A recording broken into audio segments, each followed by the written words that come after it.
Chapter 676. Sun Yu is not a go-he. Do you think the herdsman will let go of an opportunity to improve their family's economy? Obviously, it's impossible. The northern borderline originally bred rabbits and sheep, but the scale was very small because they had to give most of the pasture resources to horses. Now that horses were scarce, the spare pasture resources could not be wasted.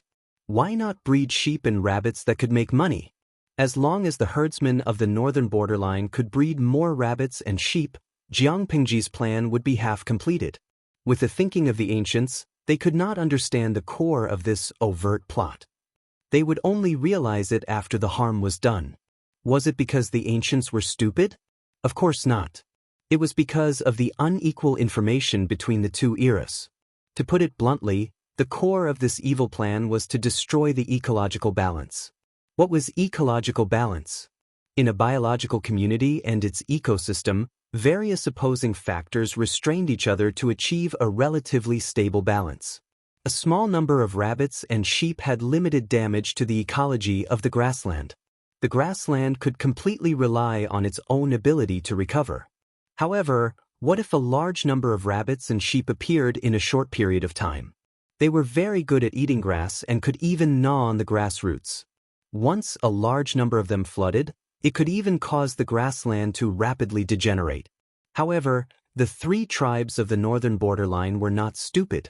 Once the destructive power of the rabbits and sheep became obvious and threatened the survival of the horses, it was impossible for them not to think of ways to curb it.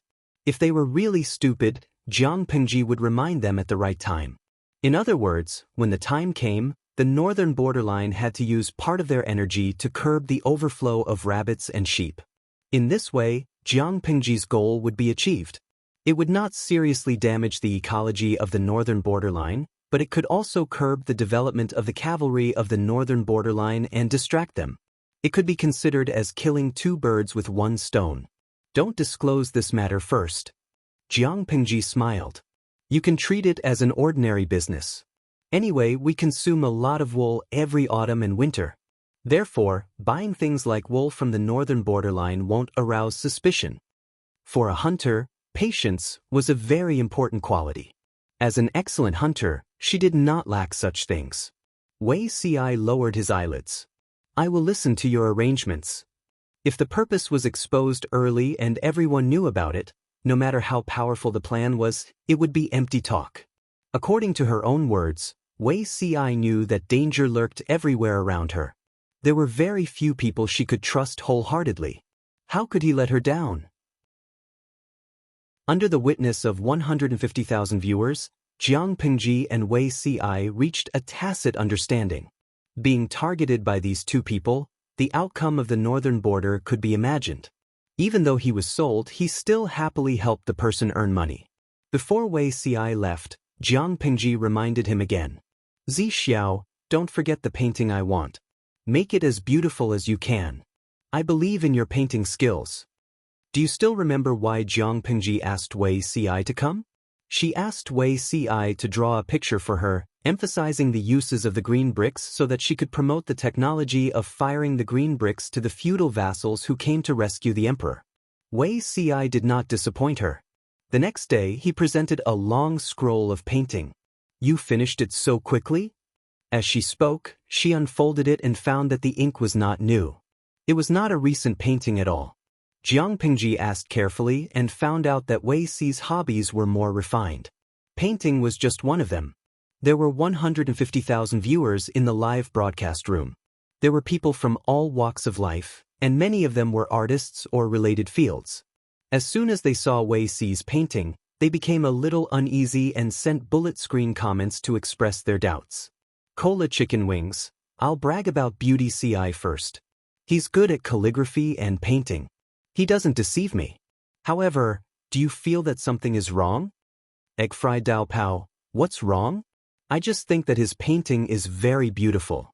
It's so beautiful that it's like he's added a lot of filters. Sweet and sour pork tenderloin. After what you said, I also think that Beauty Ci's painting is a little strange. Is it too beautiful? Everyone spoke one after another. At the same time, They did not forget to ask Jiang Pingji to completely unfold the painting to let them see it clearly. They felt that they seemed to have discovered a secret. Man can't forget his roots. I study fine arts and have some research on traditional painting. Although the host's history is different from ours, many of the trajectories are still the same, including painting. Our ancient Chinese painting art rarely sticks to superficial similarities in shape. We pay attention to the wonderful thing is between the resemblance and the dissimilarity, and the resemblance of the dissimilarity. We tend to pursue artistic conception rather than realism. However, if you look closely at Beauty C's painting, don't you see a kind of vivid three-dimensional feeling? The painting style leans towards realism. It is indeed very strange. When this opinion was published, it immediately received the approval of most people. Of course, a small number of people expressed doubts. Lulu Buwang Jiangwo, although it leans towards realism, the style is still unique to China. I don't feel that it's out of place. Instead, I feel that it's very harmonious. If you suspect that Beauty CI is a time traveler or something, the hole in your brain is a little too big. Jiang Pingji secretly frowned and helped Wei CI smooth things over. Host V. When I was in Langyi, I had an exchange of painting skills with him. I guess it was that time that influenced him?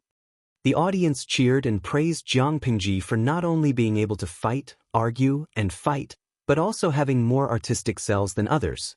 Jiang Pingji smiled and rolled up Wei Ci's painting. She squinted her eyes like a fox. Wei Ci did not know what had happened. A faint chill ran down his spine. On that day, the cold wind was biting cold. The flags were blown by the strong wind until they made a thunderous sound. The army set off. Jiang Pingji led the troops into battle. More than 10,000 troops and horses passed through the pure white snow and disappeared into the horizon. Zhongzhou was the most powerful of the 5 countries in the Central Plains. It had a strong economy and a vast territory. Dongqing had a total of 6 prefectures and 21 counties. Zhongzhou had 10 prefectures and 33 counties. However, as the leader of the 5 countries, Zhongzhou had not been having an easy time in recent years. The struggle between the factions was getting more and more intense. The situation in the court was changing rapidly. The aristocratic families, the relatives of the emperor, and the eunuchs were fighting non-stop. Blood flowed like a river. The less powerful aristocratic families were jittery. They did not dare to interfere in the court's affairs, talk about the people's livelihood, or delve into the ways of governance. They were afraid that they would say something wrong and lose their heads. These struggles were secondary. They were too distant for the common people. However, there was one thing that was closely related to them. Many people who were suffering turned their faces and spat when they mentioned this person. The Empress of Zhongzhou, the Du family, was a noble daughter of a noble family. It was rumored that this person was as beautiful as a fairy. Her talent and moral character were unparalleled. Although she was a woman, she could argue and compete with the great scholars of the time. After becoming the empress, she set an example and made a great vow to educate all the women in the world. She studied painstakingly for many years and finally wrote 4 classics: Women's Commandments, Internal Instructions, Women's Analects, and Women's Exemplary Records. These 4 books were highly respected by the great scholars of Zhongzhou and the vast number of scholars. Therefore, they were collectively known as the 4 self-accomplishment classics for women. For a time, they were popular in Zhongzhou. They were sought after by the aristocratic ladies of the aristocratic families. Everyone had a set and regarded it as the supreme standard. Some people admired it, but naturally, there were people who opposed it. However, when faced with the trend of the entire country, the voices of opposition were like mosquitoes. They were instantly drowned out. Zhongzhou, in a small town outside the imperial city. In a tea house, a man in gray sat at the table. He had a long object wrapped in cloth by his hand.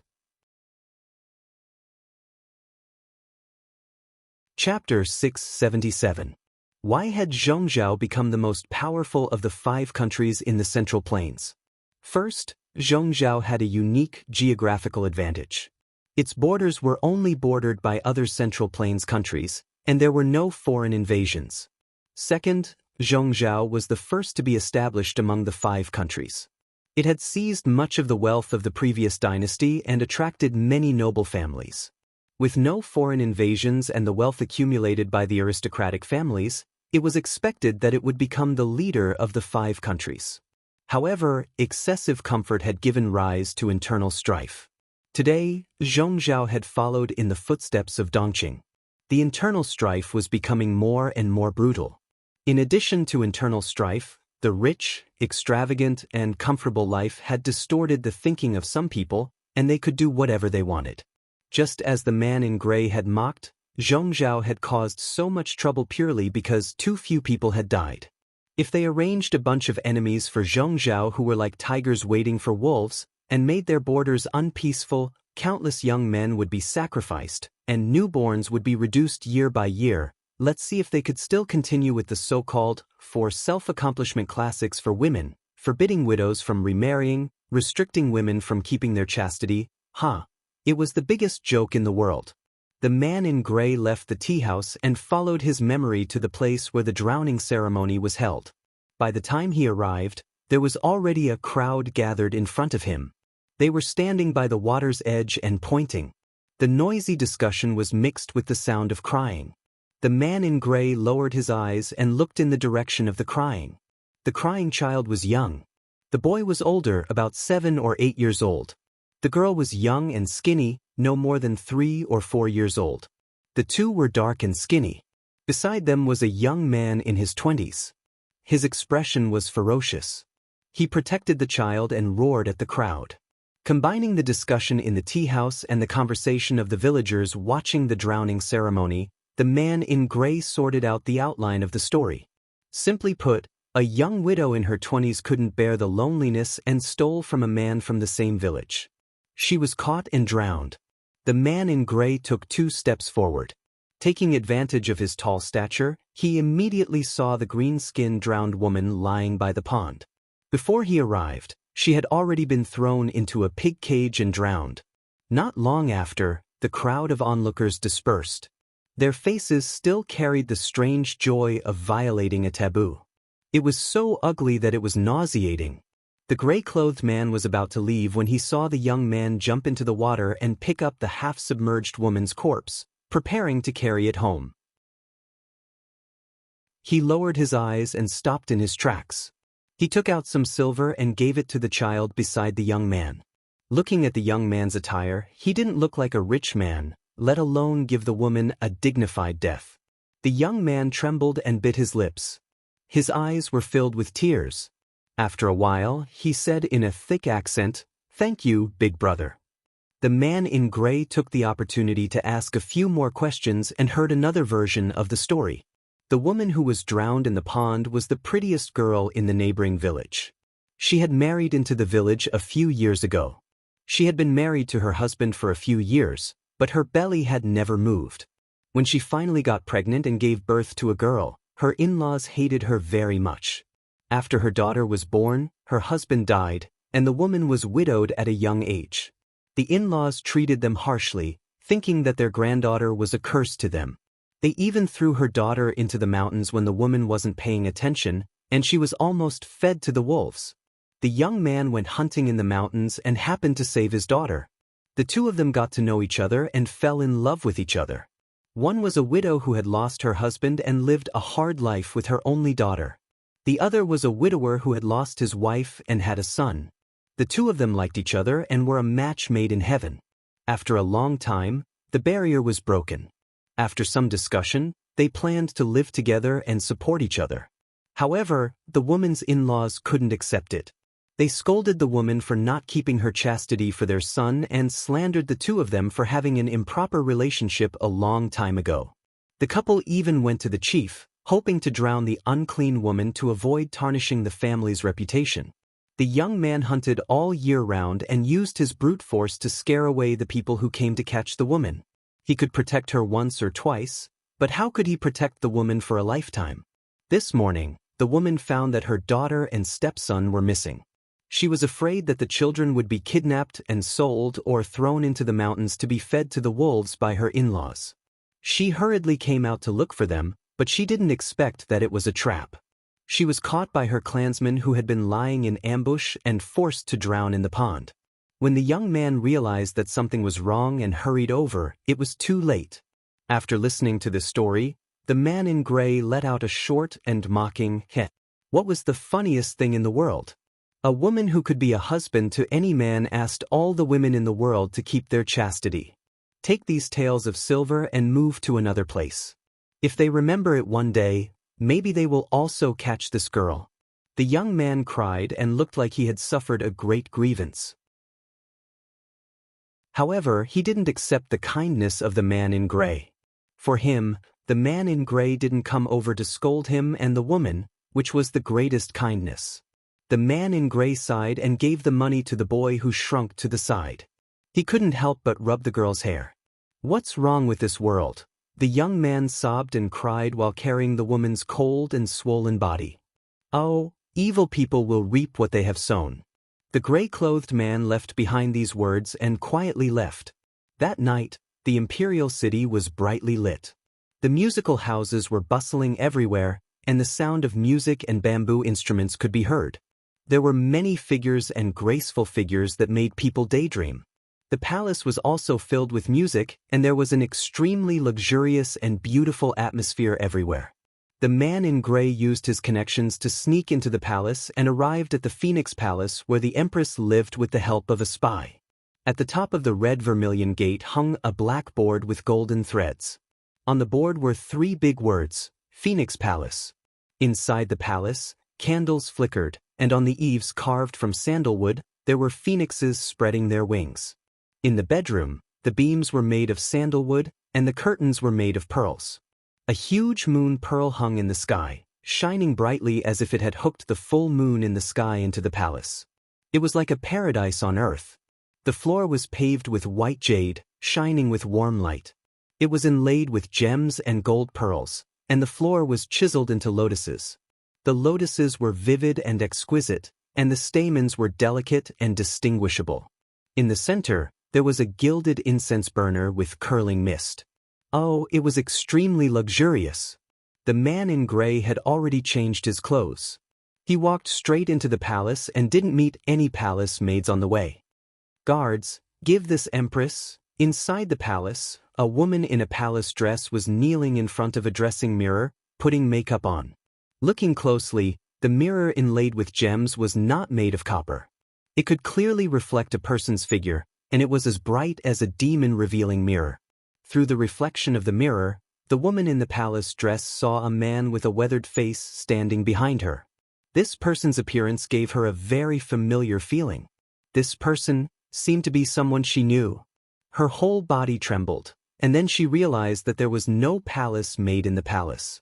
She suppressed the fear in her heart and pretended to be calm. She turned around and asked him, "Who are you?" Nobles have short memories. Do you remember Xie Qian who was murdered by you more than 10 years ago?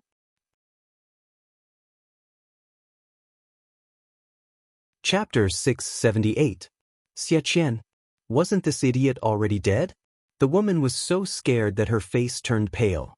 She didn't have the extra energy to think and could only shout, "System," in her heart. In an instant, the killing intent had already approached. However, this woman was clearly a weak woman, yet she cleverly avoided Xie Qian's spear.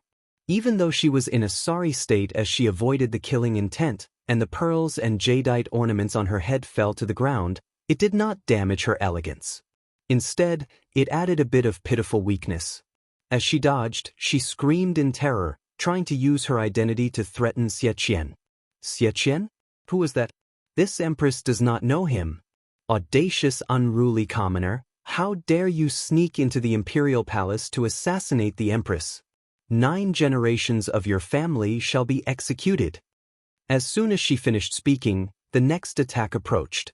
This time, it wasn't aimed at her heart, but at her forehead. The woman had no choice but to crush something and once again, coincidentally, avoided a fatal blow. Xie Qian frowned.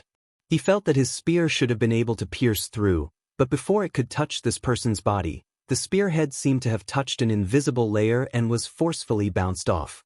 He didn't think too much about it. He didn't have much time left, so he had to kill this monster first. System.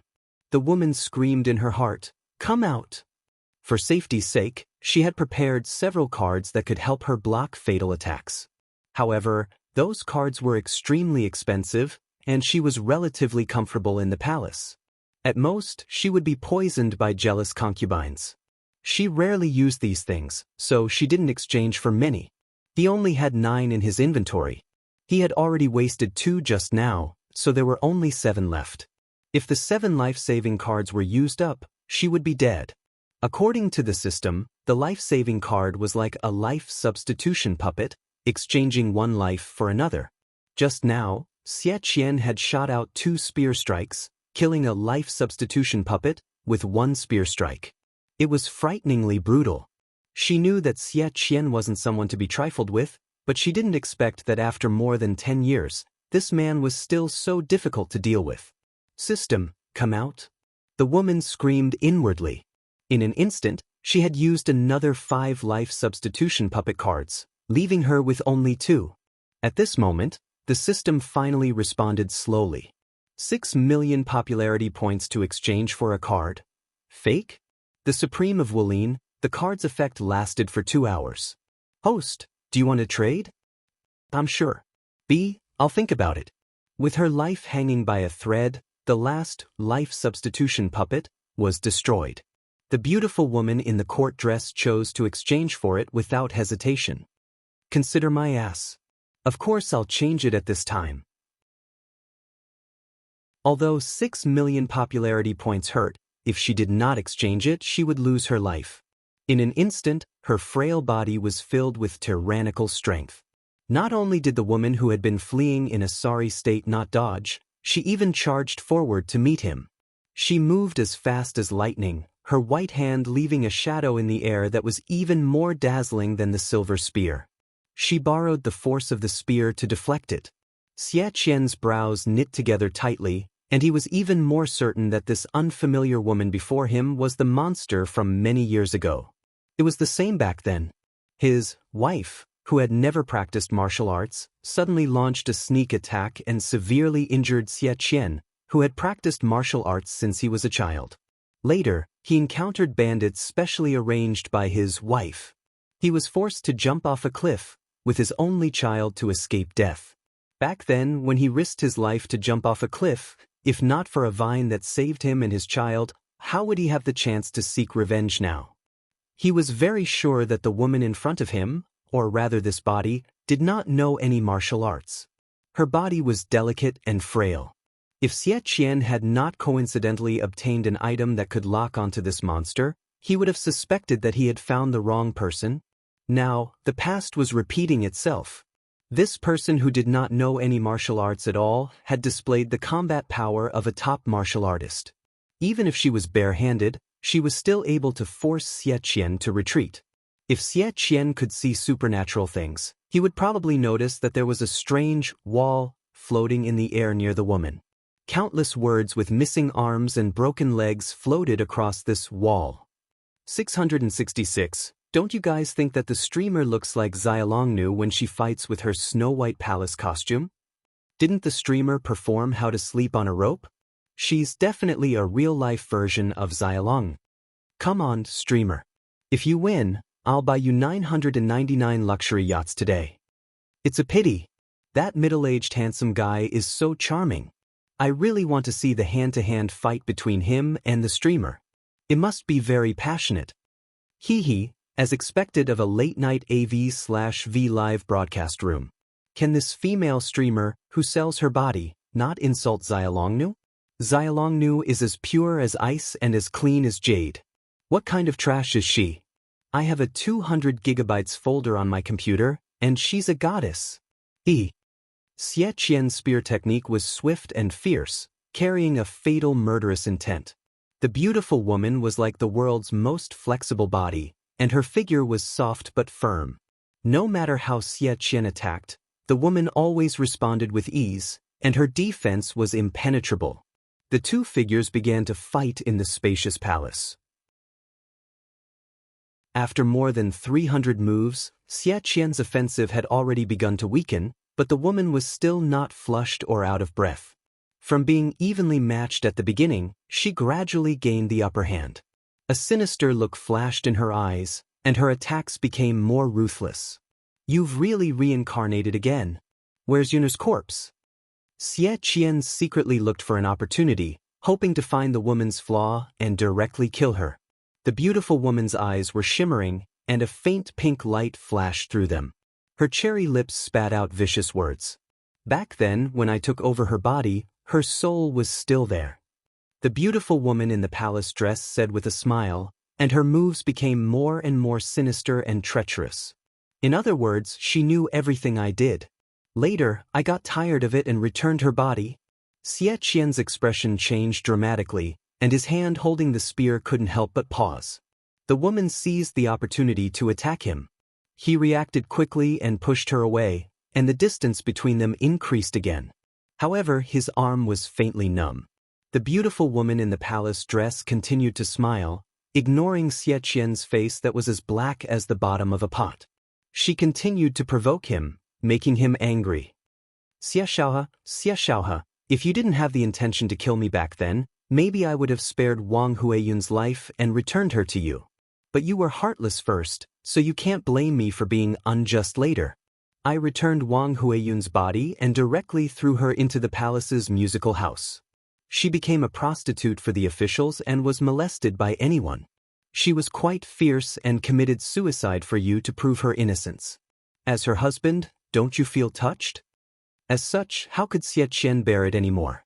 His originally weak attacks became fierce again, with an indomitable killing intent.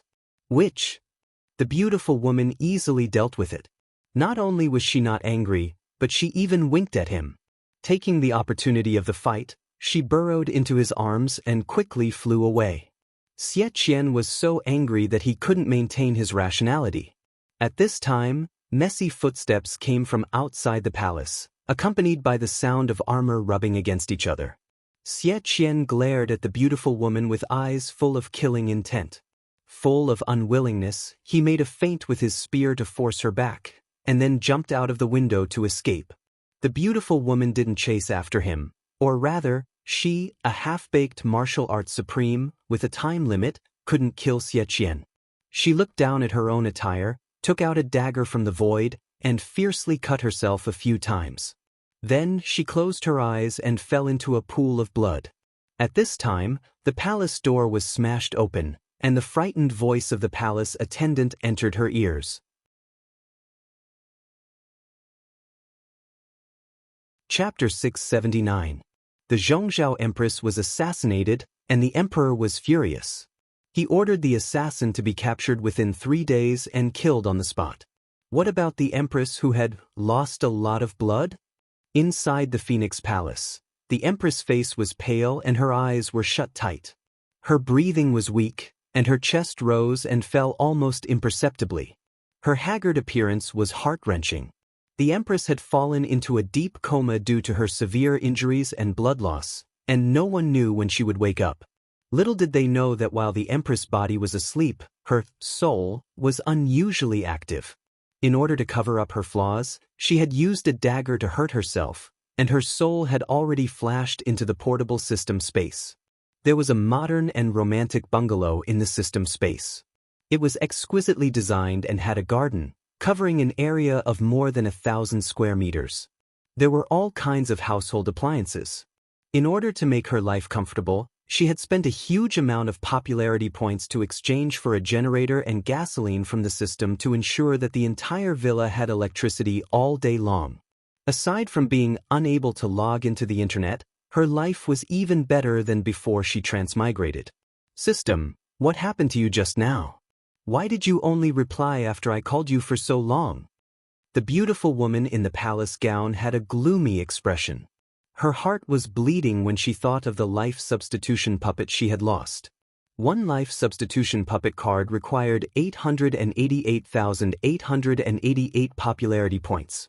If she had not prepared 9 cards for herself, Xie Qian would have killed her long ago. Thinking of the dangerous situation just now and Xie Qian's murderous intent, her face was extremely gloomy.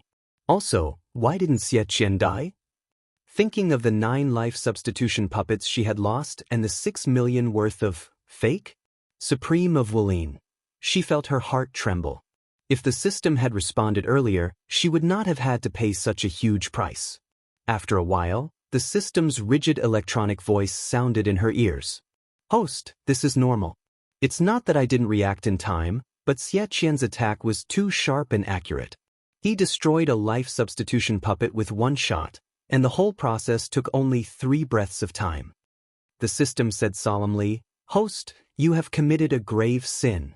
Now that Xiaqian has escaped, he will definitely not let this go. Letting a tiger return to the mountain will lead to endless trouble. You were too careless. The woman was flustered. That year, I clearly saw Xiaqian jump off the cliff. She had never thought that an ancient man would be able to see through her disguise. With the help of the system, she felt that her acting was quite good, but she still exposed herself. If it wasn't for the system's reminder, she wouldn't have known that Xiaqian wanted to get rid of her. Although this world was in the ancient times, there were indeed a few people who were on the level of Daoists, such as monk Liao Chen from the Hejian temple. Thinking of these strange people, the woman couldn't help but feel angry. Aren't you omnipotent? Why don't you know that Xiaqian is still alive? If it wasn't for Xiaqian, she wouldn't have had to spend so much money to get out of trouble. The system said coldly, this is not within the system's jurisdiction. The reason Xiaqian is still alive is because the host was careless. It has nothing to do with the system. The woman was infuriated. She smashed the expensive tea set on the tea table with a sinister expression. Xiaqian, Wang Lin, this couple is really my bane. The woman said angrily, her cheeks flushed. If I had known that Xiaqian would do this, I would have imprisoned Wang Huiyun's soul back then so that she wouldn't be able to rest in peace even after death. The system remained silent. The woman was an outsider who had transmigrated from another world. However, she did not take over the body after transmigrating. This was because Wang Huiyun's soul was still in the body, and this soul was very strong. She had no way of taking over the body of the original Wang Huiyun. It was only when Wang Huiyun gave birth that her body and soul gradually weakened. With the help of the system, she seized the opportunity to take control of the body. Although Wang Huiyun was a married woman, her looks and family background were top-notch. She was a fair, rich, and beautiful woman, and she even married a tall, rich, and handsome man. She really thought that her luck had changed and she had activated her winner mode. Who knew that Xiaqian would have a murderous intent towards her? Moreover, there was a troublesome fraud who had interfered and awakened the sleeping soul of Wang Huiyun. After this woman woke up, she fought with her for control of the body, causing her to suffer a lot. Later on, the woman changed her body and returned the original body to Wang Huiyun. She had wanted to torture her to vent her anger, but she did not expect that this woman's temper would be so fierce that she directly begged for death. She got off lightly. Otherwise, she would definitely anger Xiaqian again. After a while, the woman calmed down a little. Thinking of how scary Xiaqian was, the woman was extremely nervous and involuntarily clenched her fists. System, how many popularity points do I have left? The system said dutifully, 97. 63 million popularity points. Do you want to redeem a life substitution puppet? The woman scratched her head in frustration. Against that lunatic Xiaqian, no matter how many life substitution puppets I have, they won't be enough for him to kill. The host can learn martial arts. The system store has the top martial arts from various martial arts dimensions. What's the use of martial arts secret manuals? You won't be able to beat Xiaqian even if you sharpen your spear at the last minute. Moreover, practicing martial arts will deform your body. Who wants to suffer that kind of pain? Don't you have anything here that can be learned quickly? The woman scoffed and started to flip through the system store. She had thought of learning it herself, but after trying the skill books sold by the system, she was unwilling to learn it manually. Why would she waste so much time learning something that could be done with a skill book? Only a fool would do that. The system dutifully pulled out what the woman wanted. The dazzling skill books were dazzling. They were all martial arts secret manuals that the woman was familiar with. 9 Yang divine skill, 9 Yin manual, Yi Jin scripture, minor phaseless skill, Tianshan plum snapping hand, 8 desolation and 6 directions technique. There were also countless orange martial arts skill books that were not famous, but were of the same grade. However, all of these top-notch orange skill books had one thing in common. They were expensive. 10 million popularity points. Why don't you just rob a bank? The woman gritted her teeth in anger, but she knew that the system would not give in. She was just complaining that the system was selling things at too high a price.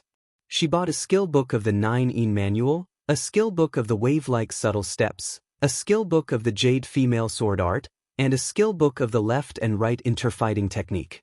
With the left and right interfighting technique, one person would be able to perform the harmonious dual swords with great power. The 3 skill books and 1 supplementary skill book cost her a total of 35 million popularity points. Looking at the plummeting numbers in her account, her heart ached terribly. However, she knew that if she did not strengthen herself, Xianxia would make a comeback. She slapped the cover of the skill book 4 times in a row. The orange quality skill book turned into a golden light and melted into her body. In just a moment, she knew that she had mastered the top-notch martial arts. Wave-like subtle steps was performed, and her figure was as ethereal as a fairy. After standing still, she looked at herself and muttered to herself, "This money was well spent. When I transmigrate back, let's see who dares to bully me. Those bitches that are cheap to the bone, I'll tear them apart one by one."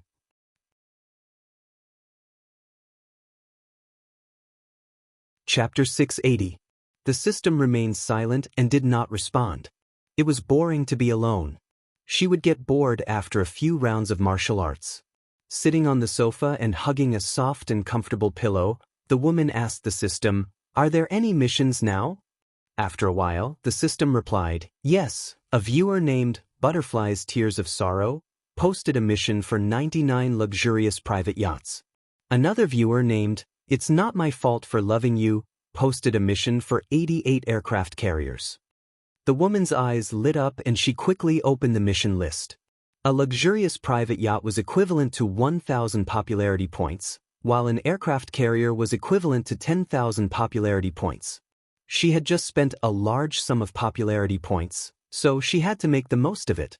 The contents of the 2 missions were almost the same. The woman could not help but frown. These men with brains. The first mission was to have a night with her in her queen's dress. The second was to have a night with the emperor's concubine. The system's voice said calmly, "Separated by a dimension, the viewers are not stingy with their evil intentions. Anyway, no one will know their true colors. Who wouldn't want to spend a small sum of money and enjoy the treatment of an emperor? Host, do you accept the mission?" The woman snorted and said decisively, "Of course I do. Why wouldn't I? I'm really short on money now. Let's follow the old rules." Just as the system said, separated by a dimension, strangers would not deliberately hide their true nature and evil intentions. Her live streaming room had been upgraded to level 6 and could currently accommodate 700,000 viewers. When the live streaming room was upgraded to level 6, the system had another function. It could allow viewers from another dimension to experience sensory pleasure that was infinitely close to reality in their dreams. At first, the viewers were willing to pay for her live streaming with other men. They would not lose anything anyway. Later, when they found out that the live streaming room had this function, the viewers' demands became more explicit. However, she would not do it herself. Who knew if the viewers were humans or dogs? She was not a prostitute. However, the viewers were her bread and butter. She could not simply go against them, so she thought of another way. She used the palace maid beside her as her substitute. After all, she had placed a loyalty talisman on the palace maid, so she would not betray her. TSK, if only the loyalty talisman was effective on Xianxia. Damn it.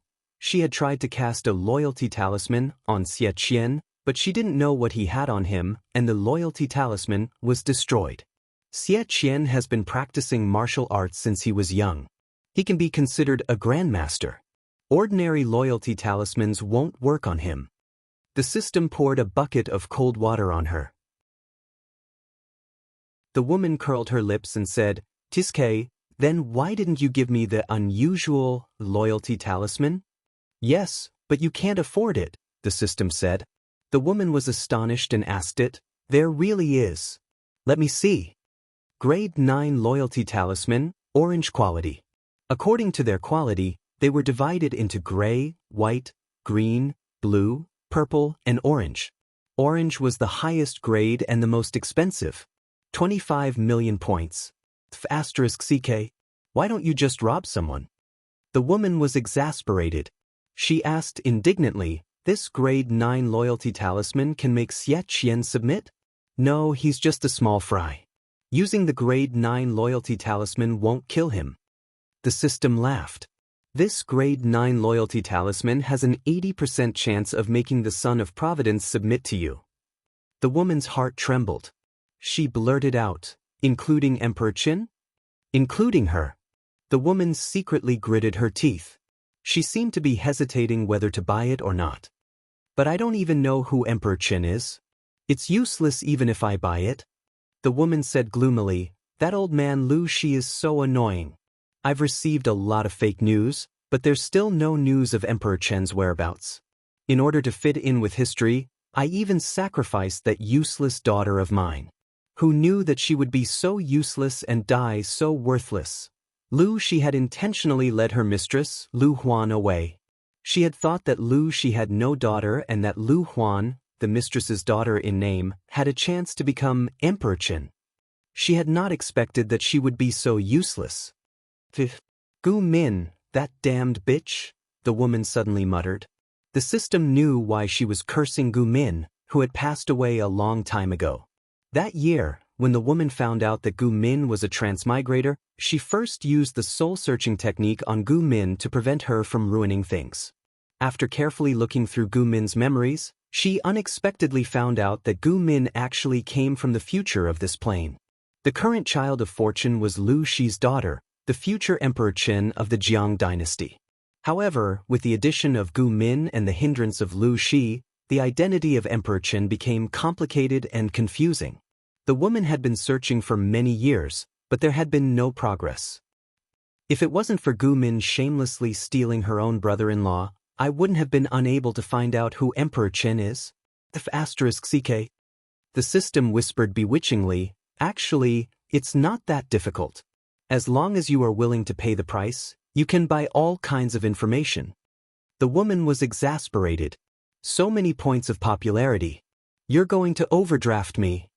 The system said, it's not expensive at all. You can buy any piece of information with 30 million points of popularity. The woman hesitated for a long time. She thought of Emperor Qin, who would unify the Central Plains in the future. She felt like she was sitting on pins and needles. There was no special reason for her to be so against Emperor Qin. It was only because he threatened her. The system had said that if Emperor Qin lived and unified the universe, she would die.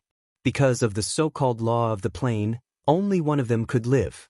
If one did not look out for oneself, heaven and earth would destroy them.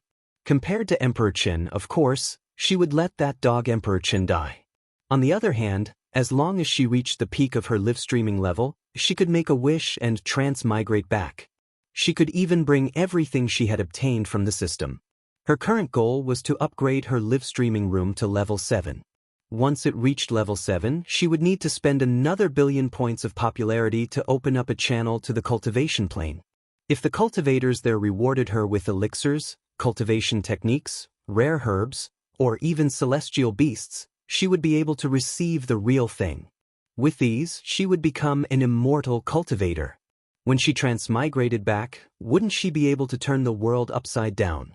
It was a pity that the nearly 100 million points of popularity that she had painstakingly accumulated through her live streaming and completing missions were going to be squandered again. However, if she spent 25 million points of popularity to buy the grade 9 loyalty talisman and 30 million points of popularity to buy information about Emperor Qin, she would be able to completely eliminate this hidden danger. Then she would be able to enjoy her transmigration life in peace. She could start live streaming without any worries and earn popularity points. She gritted her teeth and said, buy them all. I want to know who that dog of a emperor is. After a while, a letter appeared in front of her. It was an orange talisman in a jade box. The texture of the letter was like fine mutton fat jade, and there were 2 large golden words written on it. Lu Shi. The woman was shocked. The next moment, her expression turned ferocious. You're saying that Lu Shi's son, Lu Shi, is a woman? The system seemed to be surprised as well. After a while, it said, the data doesn't lie. Lu Shi is the son of Providence, the historical Emperor Qin. The woman was even more furious. She smashed the things in the living room like a madwoman. Who could remain calm when they found out that the person they had ignored for years was the target?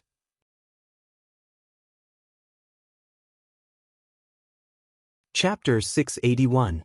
If one were to ask who the lady hated the most, Lu Shi was undoubtedly number 1, followed by Gu Min, and lastly, the thorn in her side, Emperor Qin. She had spent 30 million popularity points to buy news about Emperor Qin, only to receive such an answer. How could she not be angry?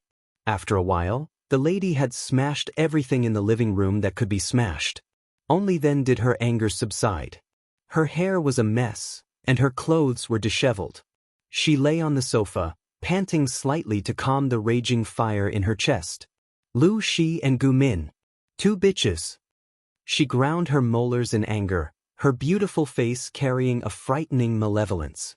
Especially this Gu Min. An ordinary transmigrator, tormenting the paper workshop, and making bricks and glass to make money. Did they think she couldn't tell that she had used such a crappy method in a transmigration novel? She was already dead, but she still left behind such a big problem. How annoying! Of course, despite her anger, she wouldn't be jealous. What was the point of Gu Min remembering these techniques after transmigrating? She had the system as a cheat. She was much better than that ugly transmigrator, Gu Min. As long as she accumulated enough points, what technique could she not have? Just from her cheat, it was obvious who was the one favored by the heavens. Everything she obtained in this world would become her wealth when she transmigrated back. That was why she was secretly accumulating money. She found out that there were traces of glass in the northern borderline. They were being sold at exorbitant prices. An ordinary piece of low-quality glass cost tens of thousands of strings of coins. She gritted her teeth and decided to exchange for the glass firing technique from the system. She didn't expect it to cost 45 million popularity points. The system told her that this technique wasn't worth much in her eyes, but it was epic-making for this plane. The glass firing technique had already surpassed the technological level of this era. That was why it was so expensive. If she thought it was too expensive, she didn't have to buy it. In the end, she bought it. She had to look at this business from the perspective of development. In order to make a lot of money, she gave the technique to her confidants and had them burn the glass to sell. At first, she made a lot of money. However, she wasn't thorough and leaked the news. The huge profits attracted the jealousy of the other aristocratic families. She gave her confidants a loyalty talisman, but the craftsmen in the kiln didn't. These craftsmen became a breakthrough. The core glass firing technique was leaked, and the merchants who followed suit were like carps crossing the river. Within Zhongzhou, from top to bottom, there was a devilish trend of producing glass and making a lot of money. She was dreaming in the palace, completely unaware of the situation outside. When she found out that she had used 45 million popularity points to exchange for the glass firing technique, she had only earned less than 1 million strings of coins. She was so angry that she almost vomited blood and hated Gu Min even more. As for the consequences that this bubble economy brought to the people, she did not care at all. Letting Gu Min die like this is really letting her off easy. The woman looked down at the grade 9 loyalty talisman in her hand, and a cold light flashed in her eyes. System, what's the level of my strength now? It's equivalent to the level of this world's grandmasters, and its battle prowess is about the same as the supreme of martial arts from before. The woman's face lit up. According to the system, her martial prowess was already top-notch. Just a moment ago, he had felt that it was a waste of popularity points, but now he felt that it was worth it. Would she be afraid of Xie Qian now that she was at the level of a grandmaster? Why would he be afraid of a mere Lu Shi?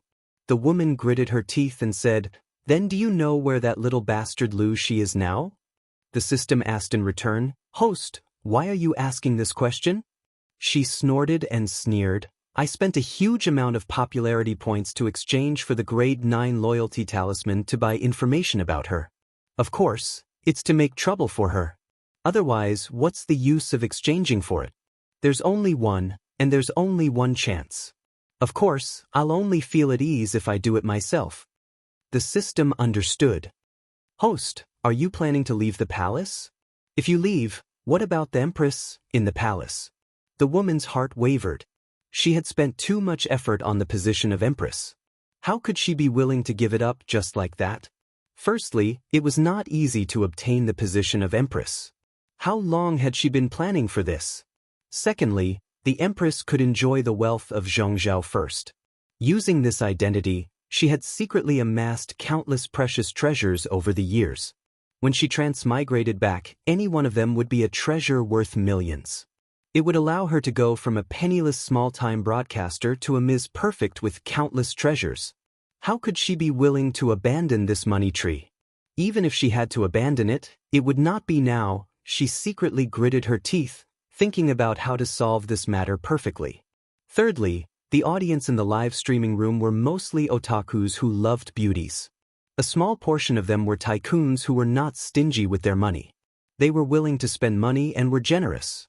They often issued various tasks, putting themselves in the shoes of the emperor and spending time with the concubines in the harem. If she lost the identity of Empress, she would lose a portion of her tycoon audience. It would be a great loss. However, if she did not leave the Zhongzhou palace, she would not feel at ease handing over the grade 9 loyalty talisman to others. The plan now, the woman's eyes narrowed, and a plan formed in her mind. Didn't Xie Qian sneak attack me and make me lose consciousness due to excessive blood loss? How about this? Get a substitute puppet to replace me, and I'll use it to escape the palace. The system's products must be of the highest quality. The substitute puppet you get will definitely not let anyone know that something is wrong.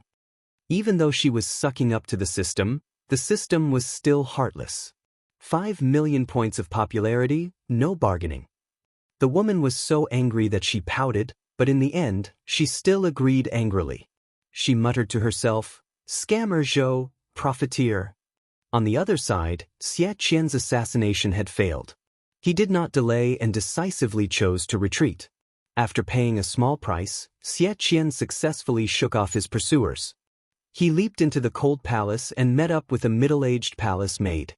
Seeing Xie Qian's gloomy and unwilling expression, the palace maid knew that Xie Qian's assassination had failed. She could not help but sigh. "Mr. Xie, please follow me." The palace maid's face was covered in wrinkles, and she looked older than her actual age. Xie Qian coughed softly, aggravating his injuries. His face was as pale as snow. "Sorry for the trouble." The palace maid was dressed in the lowest grade of palace maid attire, but she had a calm demeanor and an extraordinary bearing. She walked without making a sound. Even though she was accompanied by an assassin who had barged into the palace, she did not panic and helped Xie Qian send away the guards who were searching the palace. After doing this, the palace maid loaded him into a clean bucket of swill and sent him out of the palace that night. The swill cart left the palace. Along the way, Xie Qian changed cars and hid in a large family's dimly lit house. "Looks like you didn't kill that witch." Xie Qian was fiddling with bottles and jars, frowning as he applied medicine to himself.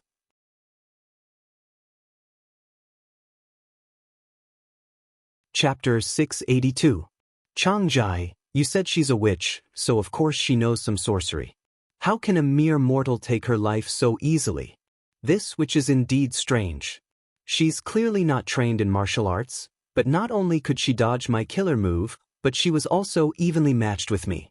A middle-aged man in a black robe stood outside the door.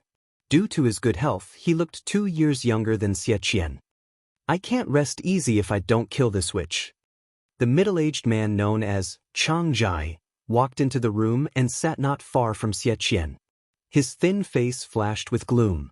The man's surname was Wan, and his name was Xian. He was a respected scholar of his time and a famous scholar. Xie Qian scoffed.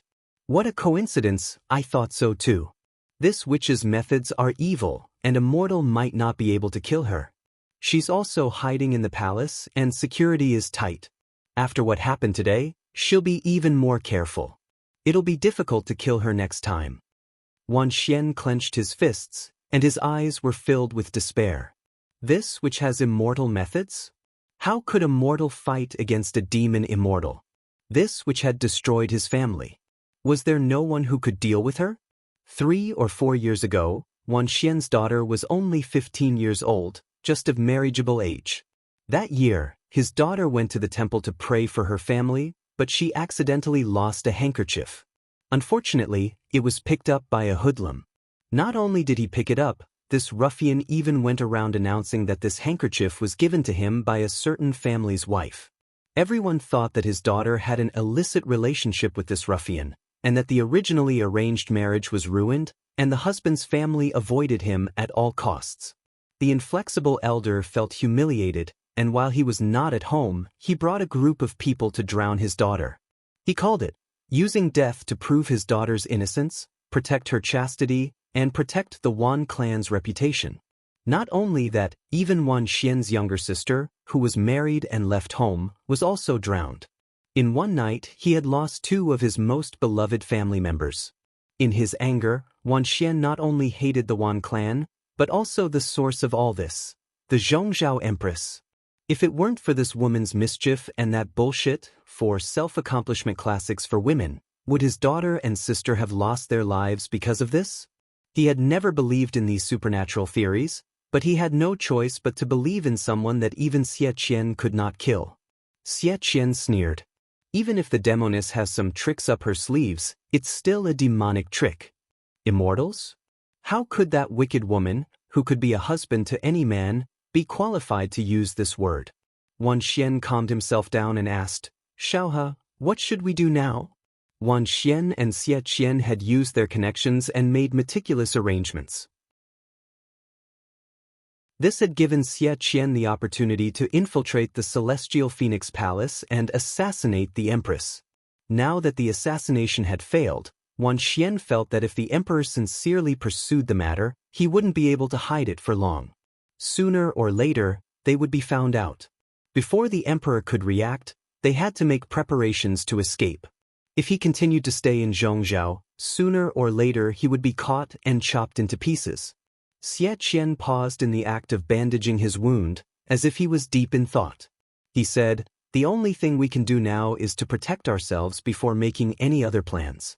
If we continue to stay in Zhongzhou, we will die sooner or later. We might as well escape to another country.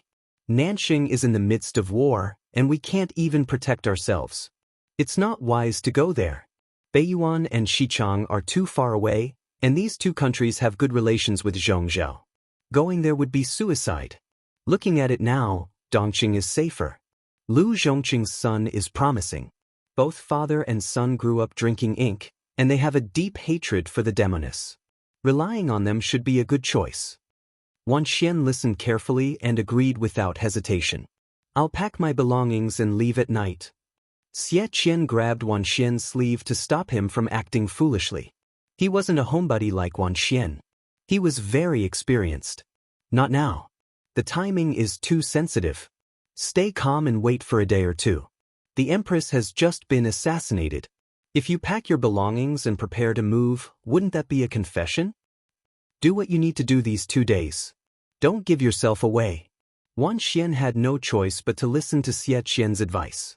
Xie Qian asked as he put on his clothes and slowly fastened his belt. If you leave, what will happen to the Wan family? Wang Xian's face darkened and he sneered. It's none of my business. I'll leave it to fate. They owe me after all. Wang Xian lost his wife at a young age. He originally wanted to remarry for his daughter.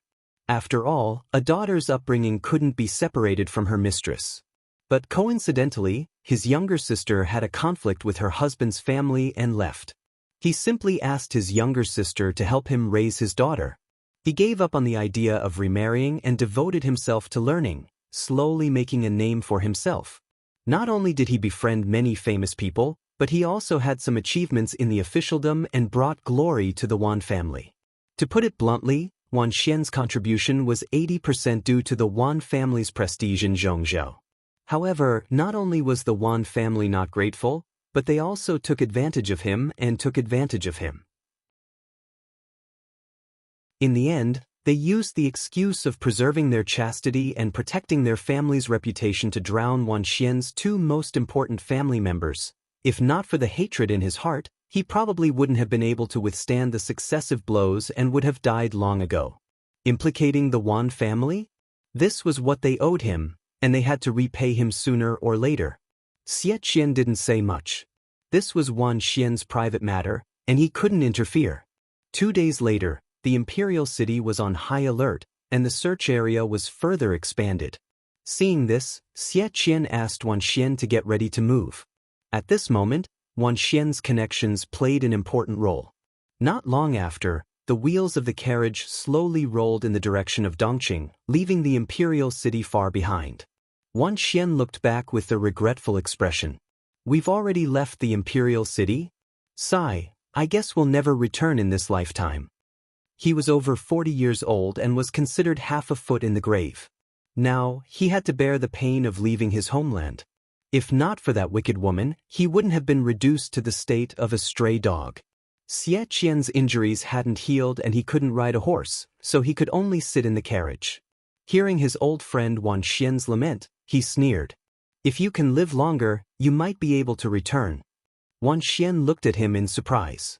Xie Qian said, "Look at the situation in Zhongzhou. It's just a second Dongqing. The emperor was incompetent and favored the demon empress. He allowed those who didn't do anything to exploit the people and fill their own pockets. He didn't care about the people's livelihood at all. The struggle in the court was getting more and more intense. How many innocent people became cannon fodder in the fight between the gods? As for the influential aristocratic families in Zhongzhou, they were even more laughable. Everyone had high positions and generous salaries, and half of the court's power was in their hands. Financially, they controlled the mountains and swamps, seized large tracts of land and tenants, and avoided paying taxes. On the other hand, they exploited the people. In such a comfortable environment, a large number of aristocratic families who indulged in leisure and debauchery were born. They held power but didn't care about government affairs. Could Zhongzhou still be saved in such a state? They would be doomed. Wan Xian lowered his eyes and pondered. Xie Qian said, "Let's take one step at a time. If Zhongzhou is in chaos, it might be our best opportunity." That wicked woman was fearless, largely because she was the empress of Zhongzhou. The entire country was her backer. If Zhongzhou was gone, it would be much easier to deal with that wicked woman.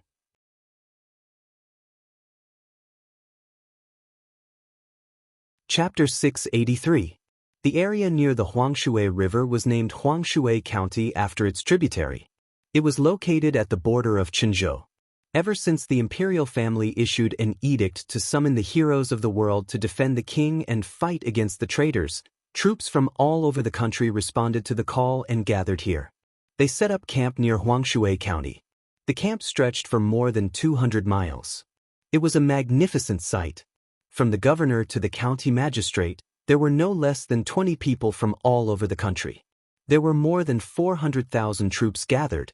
Prince Changsho was so upset that he couldn't even sleep well these days. Who knew there would be so many forces that responded to the call for help? Where did these people come from? They were about to invade Qinzhou. The Meng family of Zhangzhou cooperated with him from the inside and the outside. The situation was good. Who knew that his brother would shamelessly issue an edict to rescue the king and summon forces from all over the country? What was this equivalent to? This was supposed to be a private matter between the two brothers. No matter how ugly the fight was, it was still a family matter. But his brother couldn't beat him, so he shamelessly sat on the ground and cried like a rascal. He pretended to be pitiful and called a group of reinforcements to help him fight. One mustn't wash one's dirty linen in public. His brother made it known to the whole world. It was really embarrassing, too embarrassing. Prince Changsho ordered the scouts to continue scouting. There were already as many as 400,000 reinforcements in Huangshui County. Quickly invite County Chief Meng over to discuss. Prince Changsho was so worried that his hair was about to fall off. After not seeing him for a while, he had lost a lot of weight. He didn't know why he was so unlucky. Every time his luck was about to take a turn for the better, he would be beaten back to his original state. Not long after, the soldiers carefully invited a middle-aged man with a gloomy face and low-key clothes. When Prince Changsho saw him, his eyes lit up as if he had seen his savior or second parent. The middle-aged man looked good. He had a neatly trimmed beard and a pair of hawk-like eyes that were dark and sinister. When he looked at people with those eyes, there was a gloomy look in his eyes that made people very unhappy. As soon as he came over, the middle-aged man asked in a gloomy tone, "Your Highness, why are you so anxious?" Prince Changsho suppressed the unhappiness in his heart and smiled helplessly. How can this king not be anxious? Those rebels and traitors have gathered at the Huang River, and they have as many as 400,000 soldiers. If they work together with the remaining soldiers in Shenzhou and surround us, then I won't be able to escape even if I have wings. Mister, do you think this prince can still keep his cool? The middle-aged man was the leader of the Mengs in Sangzhou, Meng Zhan, the ex-husband of Lu Shi's stepwife. He heard Prince Changsho's heartfelt words and sneered coldly. They're just a bunch of unruly people with ulterior motives.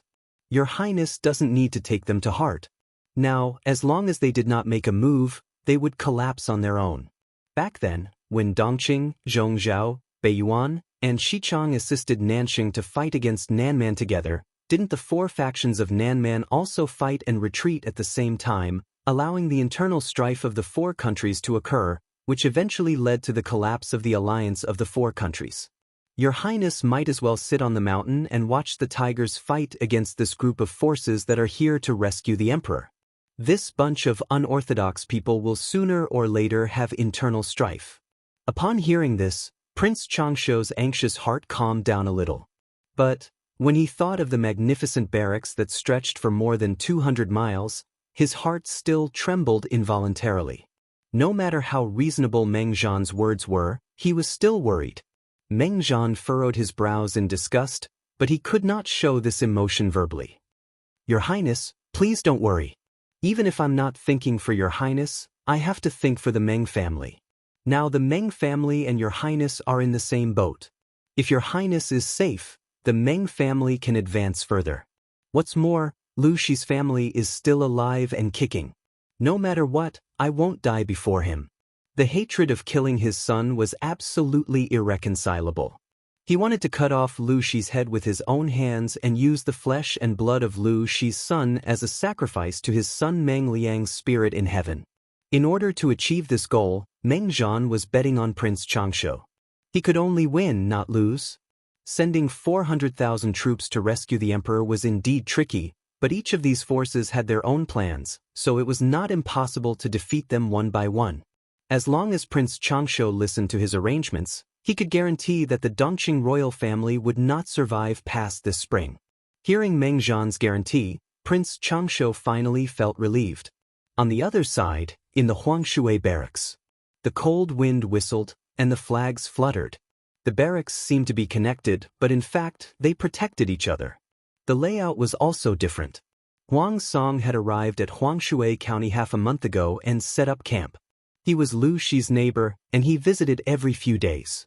Seeing Huang Song's attentive manner of visiting, Lu Shi would have thought that he had entered the wrong place if it were not for the fact that he was in the barracks surrounded by soldiers in armor and full of murderous intent. On this day, Huang Song finished training and came to visit again. Lu Shi was holding a hot pot to keep himself warm. When he heard the report from outside the tent, he could not help but let out a long sigh. They saw each other all the time. Since they were all from the same force, he could not refuse Huang Song. Therefore, Lu Shi could only order the soldiers guarding outside the tent. Let County Chief Huang in. Did you hear that? County Chief Huang. It was convenient to be an official with a family in the court. Huang Song's grandfather, Huang Tan, was a trusted eunuch by the emperor's side. He secretly helped the emperor sell official titles to earn some pocket money. All the money he earned, was for the emperor to squander and enrich his private treasury. Seeing that, Huang Song simply relied on his grandfather's connections and solidified his official position. In just a short time, Huang Song was directly promoted from the district magistrate of Diyang District to the county chief of Mauda County. He was young and promising, and he was proud of his success. He originally thought that Huang Song was here to visit, but he did not expect him to have a little tail behind him. Lu Shi sat in the seat of honor in the tent and looked at the young man beside Huang Song with a slight frown. Qingjing Qingyumo. A modest gentleman, tall and straight like a pine tree, with a vast and righteous aura. Even though the young man was dressed calmly and simply, he still had a presence that was difficult to ignore when he stood beside Huang Song, as if he was born to be the focus of attention. Looking at Huang Song and then at Qingjing, Lu Shi secretly curled his lips. As soon as he saw Qingjing, he knew that Huang Song had an ulterior motive for coming that day and would not be easily dismissed. As expected, "Uncle Lu, I've come here today because I have something to discuss with Uncle Lu." Huang Song had the attitude of a junior. He was neither servile nor overbearing, like an ordinary junior next door greeting an elder uncle. Lu Shi frowned and asked, "What is it?" Huang Song quietly glanced at Qingjing, who was behind him. Lu Shi understood and gestured for Qingjing to speak. "I am Qingjing, and I would like to ask a question, Governor." Lu Shi thought for a while and vaguely understood what Qingjing wanted to say, but he still wanted to test Qingjing's limits. "Ask away." Qingjing did not beat around the bush and asked bluntly, "Governor, do you think that this alliance meeting can save the country that is about to collapse?" Lu Shi snorted. He was not angry, but he did not express anything either. He was just beating around the bush. Many forces have gathered at Huangshui, and almost 30% of Dongqing's military strength has been gathered. Can't this save the world?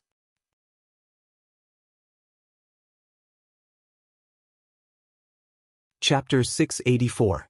Lu Shi leaned against the table and smiled. "What you're talking about is indeed a hidden danger, but who would be willing to stand up for it? If they work together, not only will the traitor Prince Changshu tremble in fear, but even the emperor in Shenzhou will not be able to eat and sleep in peace. Moreover, each hero has his own pride, and no one can be completely convinced by another." Huang Song had brought Qingjing over to find Lu Shi with two ideas. One was to cooperate with Lu Shi and elect a reputable leader who could control the situation.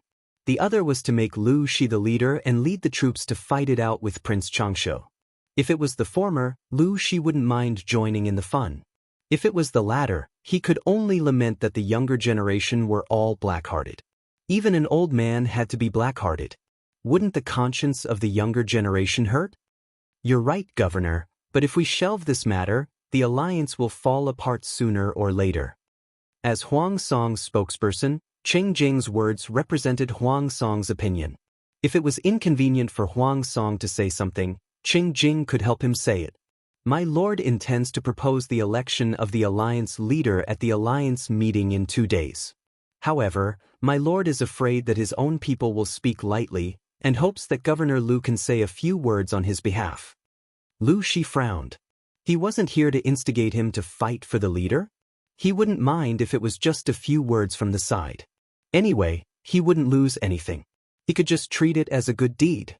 But he was a little worried. He didn't know who Huang Song's target for the leader was. If it was Lu Shi himself, he would be in a difficult position as the responder. He would be suspected of being self-directed and boastful. To prevent himself from failing miserably, Lu Shi had to be cautious. He pretended to ask casually, "Does Bogeo have a candidate in mind?" The question was directed at Huang Song, so Qingjing couldn't answer for him. Fortunately, Huang Song was already prepared. He sat upright at a moderate pace. He said, "Song does have a candidate here. This person is the county chief of Jie County, Su Bei. What do you think of him, Governor?" Dongqing's territory was divided into 6 states and 21 counties. Each state was divided into 3 counties, and the remaining 3 counties were calculated independently. These 3 commanderies were Hu Commandery, Jie Commandery, and Hu Commandery. Needless to say, Hu County belonged to the royal family of Dongqing on the surface, but it was secretly in Lu Shi's hands. This was a tacit understanding among others. As for Zhe County, from the previous dynasty until now, this place was equivalent to the headquarters of the Su family, similar to the relationship between the Meng family and Songzhou. The question was, who was this Su Bei of the Su family? At the mention of this young fellow, others might be a little dumbfounded. However, at the mention of Su Bei's ancestor, there was no one in the 5 countries who did not know of him. She was one of the meritorious deeds of the founding of the great Xia dynasty. She was as famous as the ancestor of the Meng family, Meng Jing. After his death, he was conferred the title of Marquis of Inner Pass and was known as Duke Su. Because the Su family was small in number and kept a low profile, from the previous dynasty until now, there were very few officials, so society paid very little attention to them. However, they valued quality over quantity. They walked the path of elite soldiers. The Su family had few officials, but each one of them could not be ignored. Nominally, the Su family was not one of the 4 noble families of Dongqing, but in terms of overall strength, they were slightly stronger than them.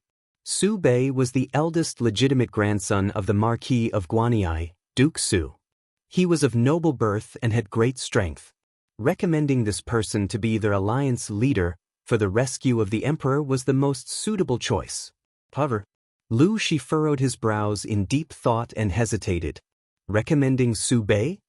Huang Song was stunned and asked him, "Governor, do you think this person is not suitable?" Lu Shi waved his hand and laughed.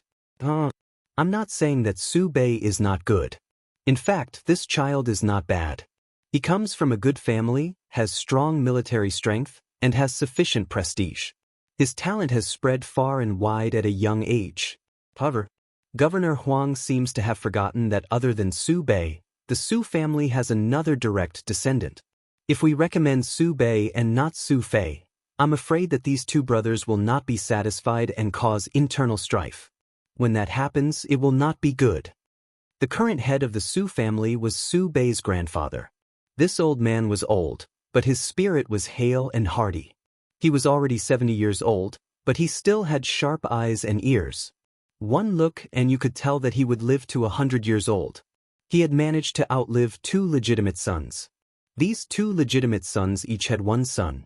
They were the eldest legitimate grandson, Su Bei, and the second legitimate grandson, Sun You. In terms of the eldest legitimate son, Su Bei was more legitimate. However, the problem was that the old man from the Su family favored his youngest grandson, Su Fei.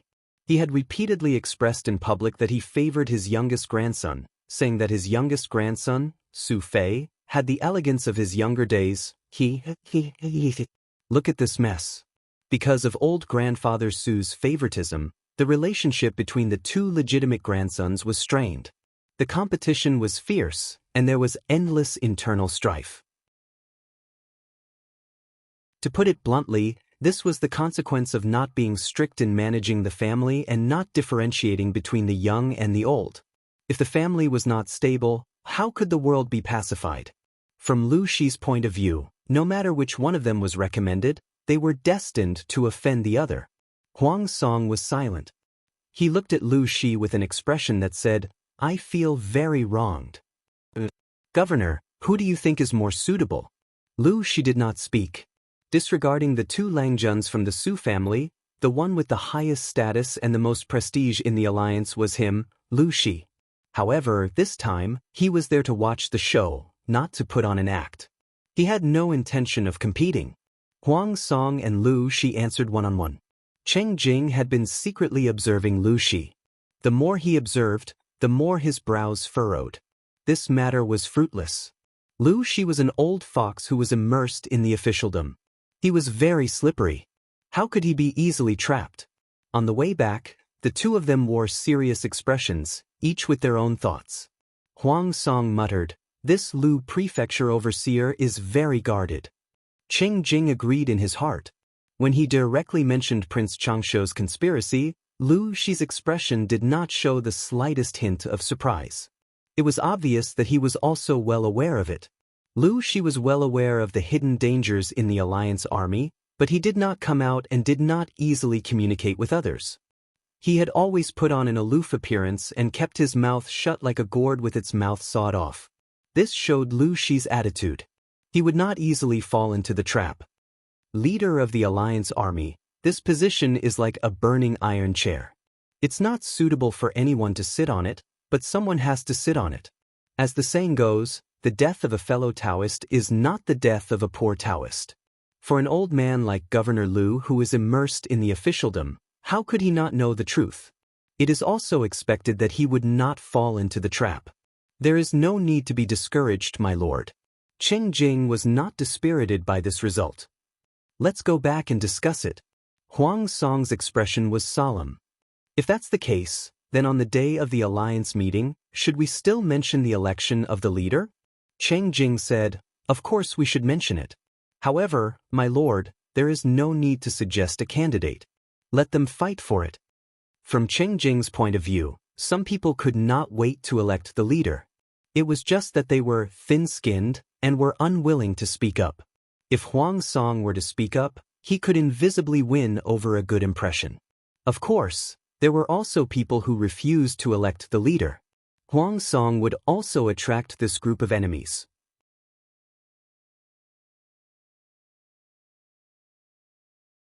Chapter 685. Cheng Jing lowered his eyelids in thought, analyzing clearly. If it's not Su Bei, then it's Su Fei. It can't be anyone else. They've brought the most troops, 100,000 elites.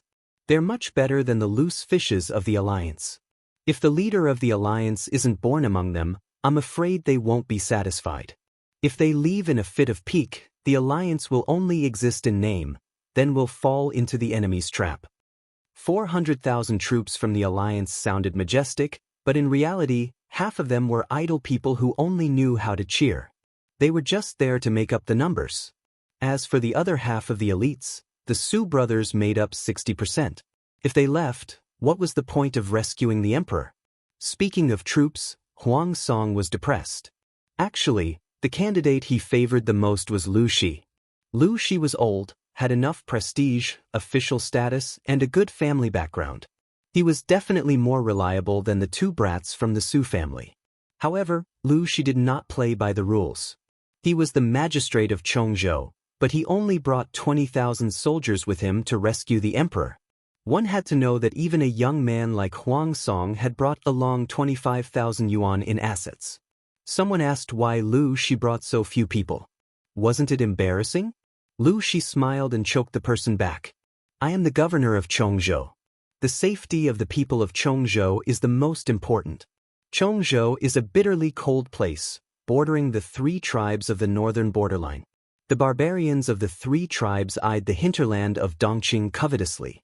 If a large number of troops were mobilized to rescue the emperor, the northern borderline would take advantage of the situation and attack the borders of Chongzhou. What would happen? Although rescuing the emperor is important, there are priorities. I think that national defense is the most important, and everything else is secondary. Look, this scene was beautiful. Who would dare to mock Lu Shi for having fewer troops? Huang Song and Cheng Jing returned to the tent. Feng Ju was buried in his work. Hearing the commotion, he looked up and saw the two enter one after another. Lord and Yumo are back. What's the news? The two shook their heads. Huang Song said, Lu Shi is too cunning. No wonder he used to be the chief of Hu County. He's not easy to deal with. Feng Ju listened to the two's description and frowned in thought. I'm afraid you've forgotten someone. Confronting Lu Shi head-on was asking for trouble. To drag this old fox into the water, there was no need to confront him directly. Who did you forget? Cheng Jing asked. Lu Shi. Feng Ju sneered and spat out the name. Huang Song shook his head like a rattle. This won't do. If I drag Lu Shi down with me, this father and son pair will not forgive me. Feng Ju explained, that's not what I meant. Cheng Jing frowned. He seemed to understand Feng Ju's plan. You mean if the alliance, or the two Langjuns of the Su family can't compete, they can turn around and support Lu Shi? Feng Ju nodded and said, yes, that's exactly what I meant. If Su Bei and Su Fei are unable to compete, it will definitely affect the unity of the alliance army. When the time comes, the morale of the people will falter and Prince Changsho will have his way. Since that was the case, they might as well let Lu Shi become the alliance leader while they were fighting over it. Although Lu Shi was a district magistrate, he was ambitious. All of Wanzhou was probably in his hands. With just Wanzhou, in addition to Chongzhou and Hu County in Lu Shi's hands, what power in Dongqing could go against them? Even if the two Langjuns of the Su family are unwilling, they have no choice but to bow their heads. Huang Song thought about it and agreed that it was a good idea. However, he was a little timid. He shrugged his shoulders and frowned bitterly. I'm afraid that Lu Shi will strangle me. The two of them were fair-weather friends. They hadn't seen each other for many years. After reuniting, they schemed against Lu Shi. He was really afraid that Lu Shi would press him to the ground and beat him up. Feng Zhu and Qing Jing looked at Huang Song silently. Their eyes were filled with an unfathomable light. They seemed to sympathize with him, but at the same time, they seemed to be embarrassed. My lord, do you dare to be even more timid? The three of them had planned it well. Everything was ready except for Lu Shi's arrival. They never expected that Lu Shi was indeed Lu Shi's biological son. As the father, he had brought 20,000 troops to protect the emperor. As the son, he was even more shameless. He had brought 10,000 troops to watch the show. Lu Shi and Jiang Pingji had the same idea. Anyway, their son, father, would bring more people. They wouldn't force themselves. Of the 10,000 troops that Jiang Pingji had brought, 6,000 were elites. The remaining 4,000 were new soldiers who had only trained for a few days. Their combat power was mediocre. Jiang Pingji finally brought 10,000 troops and finally arrived at the location of the alliance meeting, Huangshui. The sickly Feng Zhen was frozen like a quail. He clung to the carriage and refused to get out. Yang Si sneered at him. Look at how useless you are. Although he said that, Yang Si's actions were very honest. He didn't want to get out of the carriage and ride a horse. Seeing the two men so timid, Jiang Pingji raised her eyebrows and mocked them indiscriminately. Look at how useless you are. The weather was nice, but the two of them were still huddled in the carriage and refused to get out. They even had to eat in the carriage. Jiang Pingji couldn't stand it anymore. Yang Si said, I'm old. I'm not as vigorous as young people. Feng Zhen said, I'm already half a foot in the grave. Please take pity on me, my lord. Very well, the two strategists had successfully disgusted Jiang Pingji and driven her away. After Jiang Pingji rode away majestically on Little White, Feng Zhen snatched the hot water from Yang Si's arms. You're fighting with a sick person. Yang Jingrong, you're regressing as you age. Yang Si wasn't someone who would wait to be captured without putting up a fight. You said you were sick, but now you're full of vigor. Who would believe that you're a sick person? In terms of age, I'm older than you. You have to respect your elders. Then why don't you love the young? Feng Zhen was flustered and exasperated. Listening to the commotion coming from the carriage, Jiang Pingji secretly rolled her eyes in annoyance. Why had she asked Feng Zhen and Yang Si to follow the army? The two of them were good individually, but when they were put together, they produced a subtle chemical reaction and kept on making noise.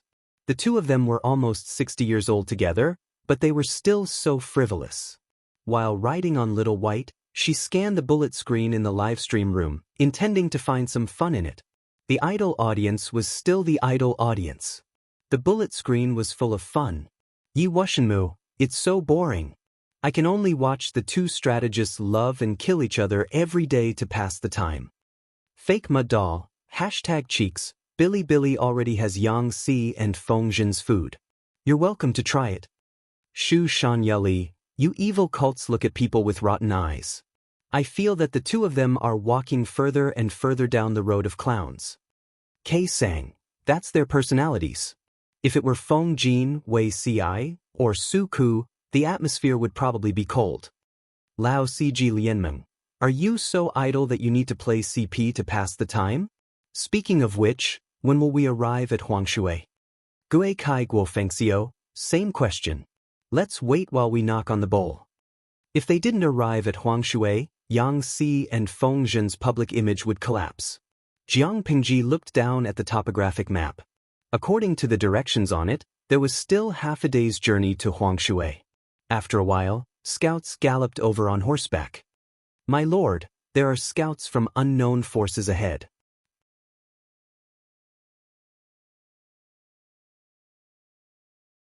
Chapter 686. This place was very close to the Huangshui River where the Alliance meeting was held, so it was normal to run into scouts. After a round of probing, it was indeed a scout from the Allied army. With a guide, Jiang Pingji could avoid many detours. "My father has arrived?" Both parties identified themselves, and the scouts of the Alliance came over to pay their respects to Jiang Pingji. The Alliance army scout cupped his fists and bowed. "Governor Lu has arrived and is setting up camp on the east side of the Alliance Army's camp. Does Lu Langjun want to go over?" Jiang Pingji smiled. "Of course I have to go. Please lead the way." As the scouts passed on the news of Jiang Pingji's arrival spread throughout the Allied camp. There was a question that many forces were most concerned about: how many soldiers did Lu Shi bring? The answer was, more than 10,000. Everyone was speechless. Lu Shi had brought 20,000 soldiers and horses, and Lu Shi had brought 10,000. The father and son only had 30,000 in total, which was less than 1/10 of the Alliance's total military strength. After all, they were a major force in Dongqing. Why did they bring so few people with them? Didn't they look shabby? They couldn't understand, but two of them breathed a sigh of relief. These two were none other than the two Langjuns of Zhe County's Su family, the brothers Su Bei and Su Fei. Although the two of them were cousins, they had been competing with each other since they were young and had almost fought to the point of becoming cross-eyed. The brotherhood was only about face and affection. There was no lack of discerning people in the Alliance army. Many of them could already tell that the Alliance army was facing a severe test. Many of them had thoughts of electing a leader. Of course, they wanted to elect a leader not to save Dongqing, much less to save the royal family.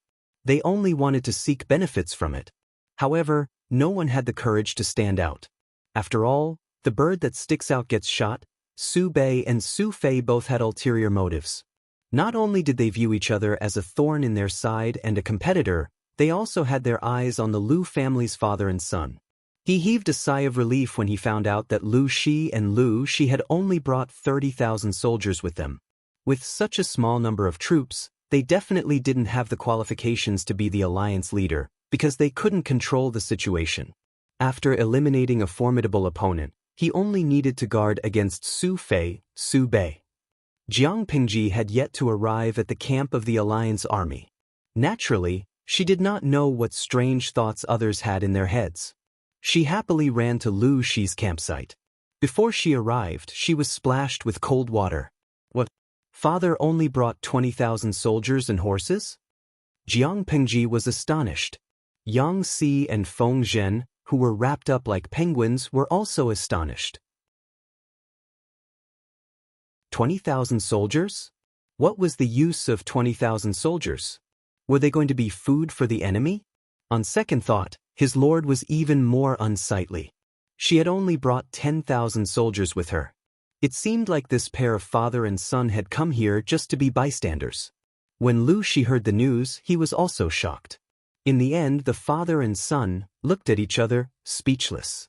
Jiang Pingji had brought very few people with her because the situation in Wanzhou was unstable. She was unable to transfer more people. Lu Shi had brought few men with him because Chongzhou was connected to the north borderline. The three tribes of the north borderline had a hard time this winter, and it would be even harder at the start of spring. If too many of their military forces were taken away, it was feared that the three tribes of the north borderline would not care about their lives and gather their troops to invade the south. Although the possibility was small, they still had to guard against it. Therefore, because of various reasons, the father and son became a member of the soy sauce ball. Although their military strength was superior, they were lacking in manpower. Regarding this, the two of them accepted it. It didn't matter if he could stand out or not. What mattered was that he could achieve his goal. No matter what the outcome of this rescue mission was, it was fine as long as it did not affect the fundamental interests of the father and son. Jiang Pingji had just arrived, so she needed to understand the strength of the alliance. Only after doing his homework would he have a clear idea of what was going on. Lu Shi had arrived earlier than her, so he knew more information. He said, "There are a total of 23 alliance troops this time. Among them, the most eye-catching are the two brothers of the Su family, the descendants of the Marquis of Guanyi, Su Gong. These two brothers are young and promising. They are good at everything except for their lack of experience. Their prestige still relies on the shadow of their ancestors. In this election of the alliance leader, these two will definitely participate in the fight and fight to the death. Although the title of alliance leader is an empty title, it is very important to them. Only by improving their reputation could they attract more talents to join them. Only then could their influence be further developed. Rather than saying that the position of alliance leader was an empty title, it was better to say that it was a living advertisement that would attract countless viewers. Lanting, do you have any thoughts about the position of alliance leader? Lu Shi asked his daughter. Jiang Pingji shook her head decisively.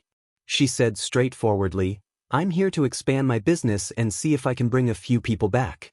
I have serious matters to attend to, not to play house with a bunch of children." Election of the alliance leader? Childish. They can elect whoever they want. I just have to do my own thing. I really don't care who the alliance leader is. Anyway, can't be me. With such a small number of troops, she couldn't compete even if she wanted to. She might as well relax and watch the show. Lu Shi's expression froze. Daughter, does your strategist know that you're speaking so bluntly? Yang Si and Feng Jin sat to the left and right of Jiang Pingji. They looked down and focused, like old monks in meditation. Lu Shi snorted and said, "That's true. No matter how big the ruckus gets, it has nothing to do with us." The election of the alliance leader had nothing to do with them. They were better off watching the drama unfold as bystanders. Jiang Pingji blinked and secretly glanced at the two strategists who were offline. She suddenly said, "Father?" Lu Shi was puzzled. "What's the matter?" Jiang Pingji smiled and corrected Lu Shi's faulty wording. "Not father and son, father and daughter." As soon as she said that, Lu Shi was shocked. Yang Si looked as if he couldn't bear to look at it, as if he had seen the end of the world. He raised his hand to his forehead. Feng Zhen's eyes widened in surprise. Then he covered his chest and coughed violently. Damn, he almost choked on his saliva. Lu Shi quickly regained his composure and asked his daughter with his eyes, "Why did you suddenly say that?" Jiang Pingji said, "In my opinion, this alliance meeting is a good opportunity. It can't be dragged on forever." Lu Shi didn't object. He had mentioned to his daughter about recovery, but Jiang Pingji didn't say anything, so he didn't rush her. His daughter obviously had her own ideas. Lu Shi didn't need to interfere. Below, Feng Zhen looked at Lu Shi eagerly, hoping that his lord's words were just a joke. Lu Shi said, "As long as you like it. Back then, I made you dress up as a man and pretend to be your brother. That was because I had no choice. Now that you've grown up and can take responsibility, I'm very relieved. Lanting, what time do you plan to pick so that I can make preparations?" Logically speaking, he still had to make up for his daughter's hairpin. Jiang Pingji said, "We'll see when the time comes. There's no hurry now." His daughter wasn't in a hurry, so naturally, Lu Shi wasn't in a hurry either. However, there were two strategists here who felt like they were sitting on pins and needles. Feng Zhen even had an expression that said, "I can't take it anymore, I need my sister to comfort me." How could his lord be a woman? How could she be a woman? My lord. Even the quick-witted Feng Zhen had times when he was stuttering. His gaze lingered below Jiang Pingji's chin and above her abdomen. "Look, it's flat." Jiang Pingji understood. She glanced at him meaningfully and sneered. "Do you want to verify it with your own hands?" Feng Zhen, the frivolous one, said, "Can I?" "You can. However, I'm afraid that you'll break before you touch it." She glanced at the area 3 inches below Feng Zhen's navel with a faint smile. Feng Zhen felt a chill down his spine. He almost burst into tears.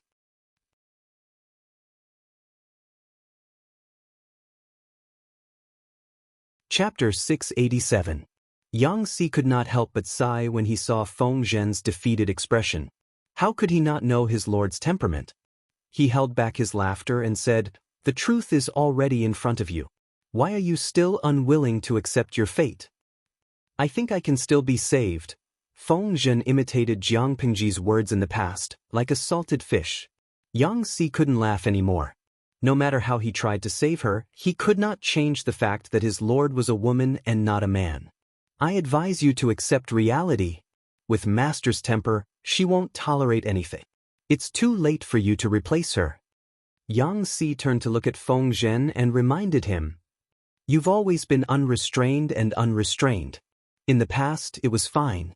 After all, you and I didn't know the Lord's true gender. But now, you can't ignore it. The Lord was raised as a man, but she is not a man after all." If the news that Jiang Pingji was a woman was suddenly revealed, no matter how carefree they were, they could not accept it immediately. This news was too shocking. However, Jiang Pingji had given them a heads-up beforehand and given them enough buffer time, so the impact was not great. Feng Zhen and Yang Si weren't people who liked to get stuck in a dead end. On the contrary, due to their temperaments, these two people were very receptive. It wasn't that they couldn't accept reality, it was just that the truth destroyed their worldview. However, since she was the master that he had chosen, he had to support her to the end even if he had to kneel down. As Feng Zhen listened to Yang Si's words, he felt that something was amiss. There was more to it than meets the eye. "Yang Jingrong, what do you mean?" Yang Si snorted. "I don't mean anything else. I just want to remind you to pay attention to your words and actions. Just now, your conversation with the Lord was very inappropriate. Feng Zisher, recall your conversation with the Lord just now. Is it appropriate? If the Lord was a man, it would be fine if you teased him a little. It was harmless and the world would not criticize you.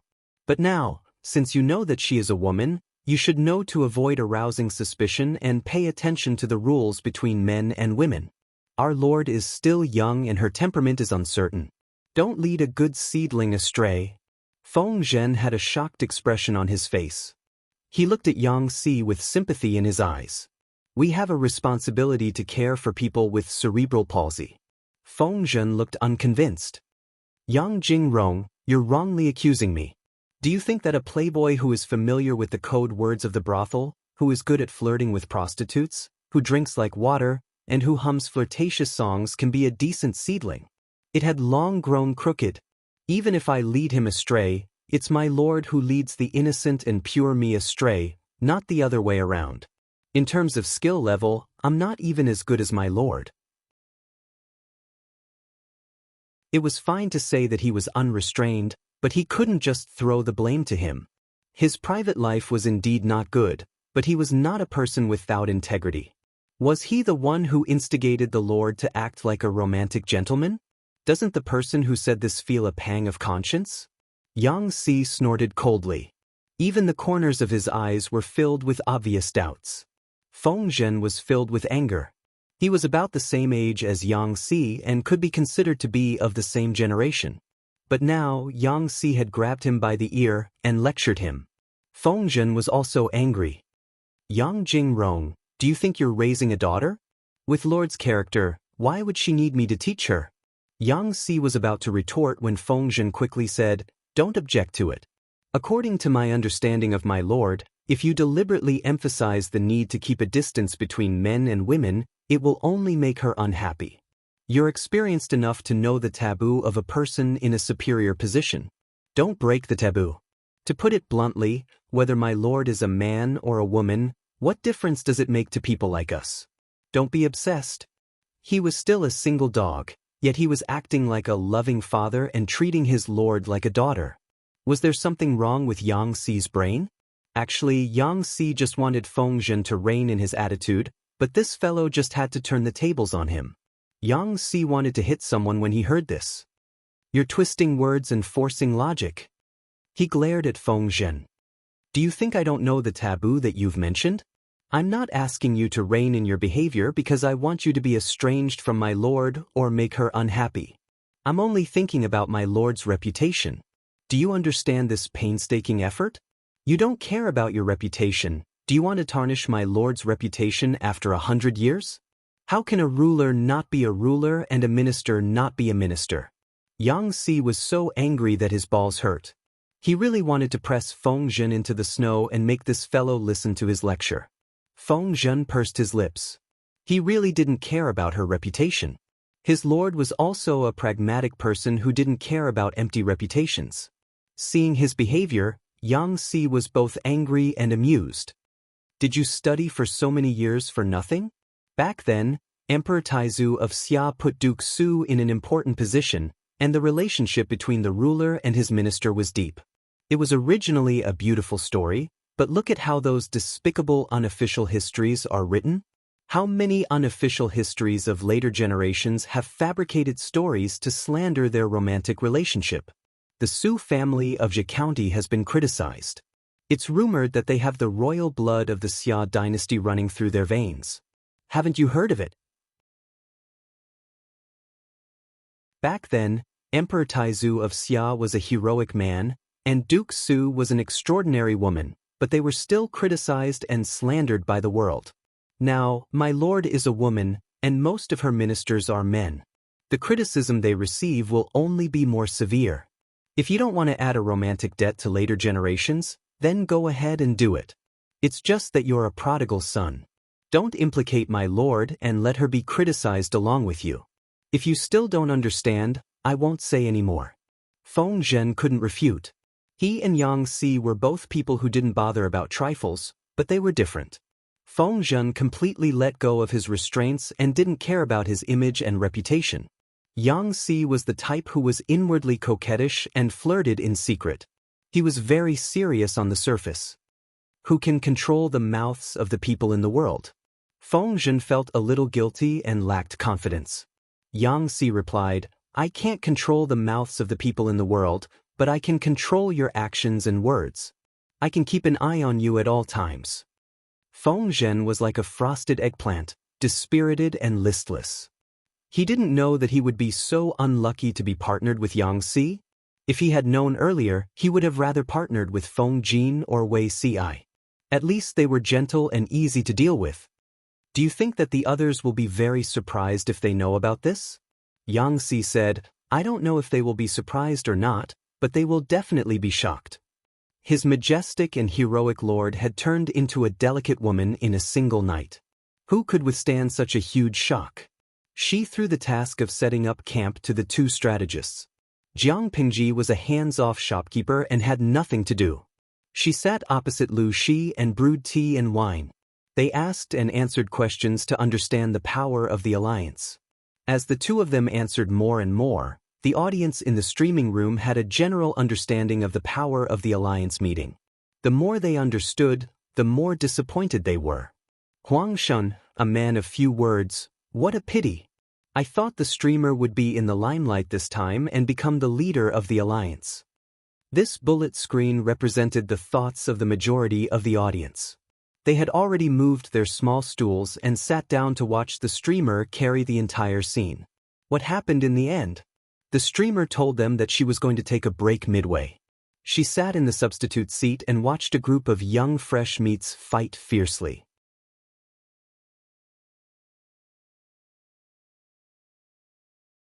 Chapter 688. Pure and kind Zhang Xinjia. I think it's impossible to be the leader. The chances are very small, infinitely close to zero. Who asked the streamer and her father to have such a tacit understanding that both father and daughter had brought a small number of soldiers? A mere 30,000 troops could only ensure that they had a certain amount of authority in the alliance army and would not be reduced to a mere background. It was difficult to control the entire situation. As for the Su brothers, Su Bei and Su Fei, they were like the Yuan brothers from the Three Kingdoms period. They were the true leaders of the alliance army. If they were really talented and not the kind of mediocre people who switched from arrogance to deference and had eyes but failed to see, the possibility of the host father and son being promoted was very small. It was more realistic to daydream about becoming an alliance leader. After all, this was a place where fists did the talking. The Su brothers were very young and inexperienced, but they held great weight in the alliance. As a fan of streamers, many viewers felt that there was a psychological gap, but reality was reality, and streamers could not go against the heavens and the earth. Honest and loyal Yi Bushio. #smokes. Can anyone be the alliance leader? Have you forgotten how big Dongqing's territory is? The host and his son have already occupied 2 states and Hu County, which is similar to a municipality today. They are in the limelight and are feared by others. If they were to fight for the useless chief position, the disadvantages would outweigh the advantages. They might even get themselves killed. What if the alliance army has ulterior motives and secretly forms a small alliance to attack the host father and son? Right now, they only had 30,000 soldiers and horses in their hands. They were very weak. Hand speed expert Yu Wenzhou. The host's goal isn't to become the leader of the alliance. She's here to recruit talents and promote her business. What's wrong with the alliance leader? It was just an empty title. If it was emperor, it would be worth it for the host to fight for it. There were gains and losses. It was not the best to gain the upper hand and be in the limelight. Little did they know that making a fortune in silence was the way of the king. I prefer to watch a wolf in sheep's clothing. At first, she was worried that his daughter would be unhappy, but after talking to her, he realized that she really didn't care about her reputation. The one who has the last laugh is the winner. Jiang Pingji snorted and said calmly, "The process is important, but it's not as important as the result." She was very pleased. "It's great that you think that way. I'm relieved." Feng Zhen and Yang Xi's working abilities were commendable. Under their direction, the camp quickly took shape. The first thing to be done was the commander's tent. As soon as she stepped into her new residence, someone came to visit her. It was an old acquaintance. Jiang Pingji looked at Huang Song and asked him in a familiar tone, "Bogart's camp is nearby?" The young man in front of him was a little longer than he remembered. He looked more muscular, and the immaturity on his face had been slowly worn away by time. The visitor was Huang Song, Jiang Pingji's fair-weather friend. They had a good relationship back in Shangjing. "Yeah, I heard that you're here, so I hurriedly asked people to prepare cooked meat and sake. Let's not go home until we're drunk."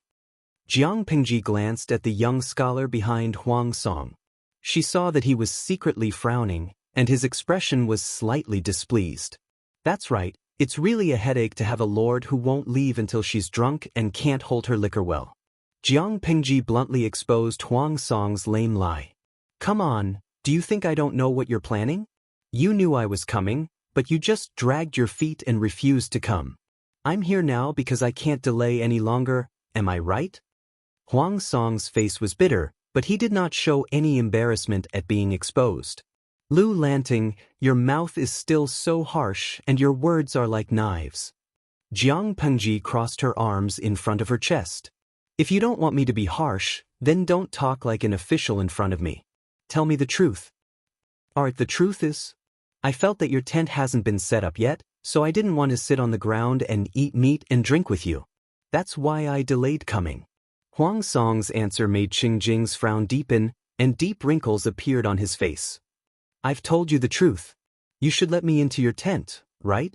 You're so talkative. Come in." Jiang Pingji glanced at Qingjing to see his reaction, then welcomed them into the tent. The tent was very simple. There were only mats for people to sit on, and other than that, there were no other decorations. The 3 of them sat down. Huang Song asked the guards to set up the table and took out the food from the food box. The cooked meat on the plate had been cut into slices. The slices were still steaming, and they did not smell fishy. Jiang Pingji still spoke in a mocking tone. "The alliance troops are stationed at a place with 400,000 people, but we can still eat meat." Huang Song did not understand. He thought that Jiang Pingji was disgusted, and he felt rather ashamed. "I should do my best as a host and entertain Brother Lu. It's a pity that the snow hasn't melted yet and the livestock are hiding in their nests. There are no other living creatures for me to eat. When spring comes, the prey will be plump, and I'll hunt a few more for Brother Lu." Qingjing felt the urge to facepalm. It was definitely his illusion that his lord was so silly and adorable. Jiang Pingji could not help but laugh. She knew that Huang Song was trying to be clever, but she did not expose him. "That's not what I meant. Bogeo, don't misunderstand. The alliance troops have 400,000 troops. How much food can they eat every day? I thought that if the army stationed here, they would at least be at the level where all the birds would disappear, even if they didn't eat the ground and the roots. Thanks to you, I can still eat meat. Huang Song was speechless. Brother Lu's words are reasonable, but the meat you're eating now was secretly reared by me.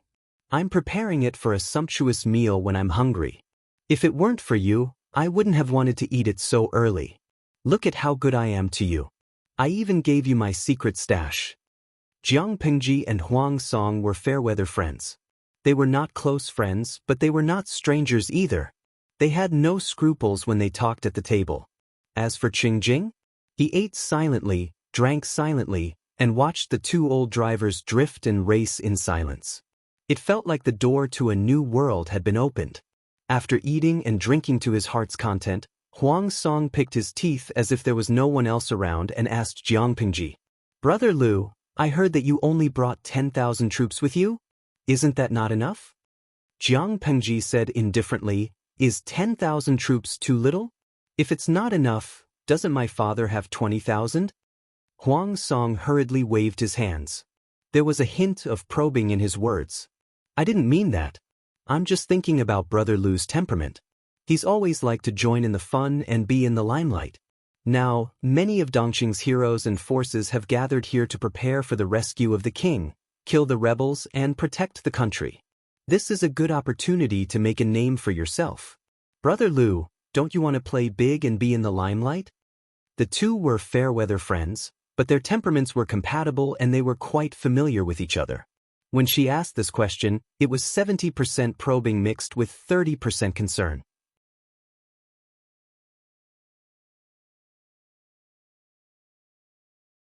Chapter 689.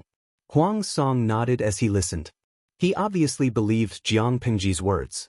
No matter how much he criticized her in his heart, at least he believed her on the surface. Qingjing, who was beside him, was not so easily fooled. In his opinion, even if Jiang Pingji was not lying, she was not lying. She had conquered Qingda County in half a month. Such swift actions were enough for Qingjing to view her as a great enemy. After saying this, Jiang Pingji asked him a question. "Bogeo, are you interested in the position of alliance leader?" "Brother Lu, don't laugh at me. How am I worthy of being the alliance leader?" Huang Song laughed bitterly, his tone self-deprecating. Jiang Pingji said, "Why do you belittle yourself? You are the chief of a county and have tens of thousands of troops under your command. Why not? Why not?" "Of course not. If he could be the alliance leader with such little qualifications, who knew how many people would fight for him?" Although Huang Song was ambitious, he could see reality and his own strength clearly. He did not have that kind of arrogance that was higher than the sky. He knew it was impossible for him to become the alliance leader, but he could find a way to maximize the benefits. "I am ashamed. Brother Lu thinks highly of me, but with my meager strength, I will only be laughed at by the heroes." The two drank and drank. Because Huang Song was a good talker, the atmosphere did not turn cold. As the conversation went deeper, they began to talk about the various factions within the alliance. Jiang Pingji listened carefully. She had heard a lot from Lu Shi and wanted to dig out more information from Huang Song. Huang Song said, "Other than the Su brothers, I think there are two other families worth paying attention to." "Which two?" Jiang Pingji asked him. Huang Song said, "One is the chief of Shanghai County, Wuxiang. The other is the military chief of Zhangzhou Dongmen County, Yang Jian. In my opinion, these two are one of the few pure-hearted forces in the alliance that are willing to protect the emperor. The military chief of Shanghai County, Wuxiang, is second only to the Su brothers. The military chief of Dongmen County, Yang Jian, has no more than 15,000 troops, but from what I know, this is all he has. This shows his sincerity." When Jiang Pingji heard these two names, she seemed to be deep in thought. "Wuxiang, just from the name, I know he is a relative of the royal family. Let's not talk about him. Then who is this Yang Jian? More importantly, Yang Jian was from Zhangzhou's East Gate County. Zhangzhou was Prince Changshuo's fief." Huang Song smiled as he explained, "The county chief of Hu County, Wuxiang, is indeed from a branch of the royal family.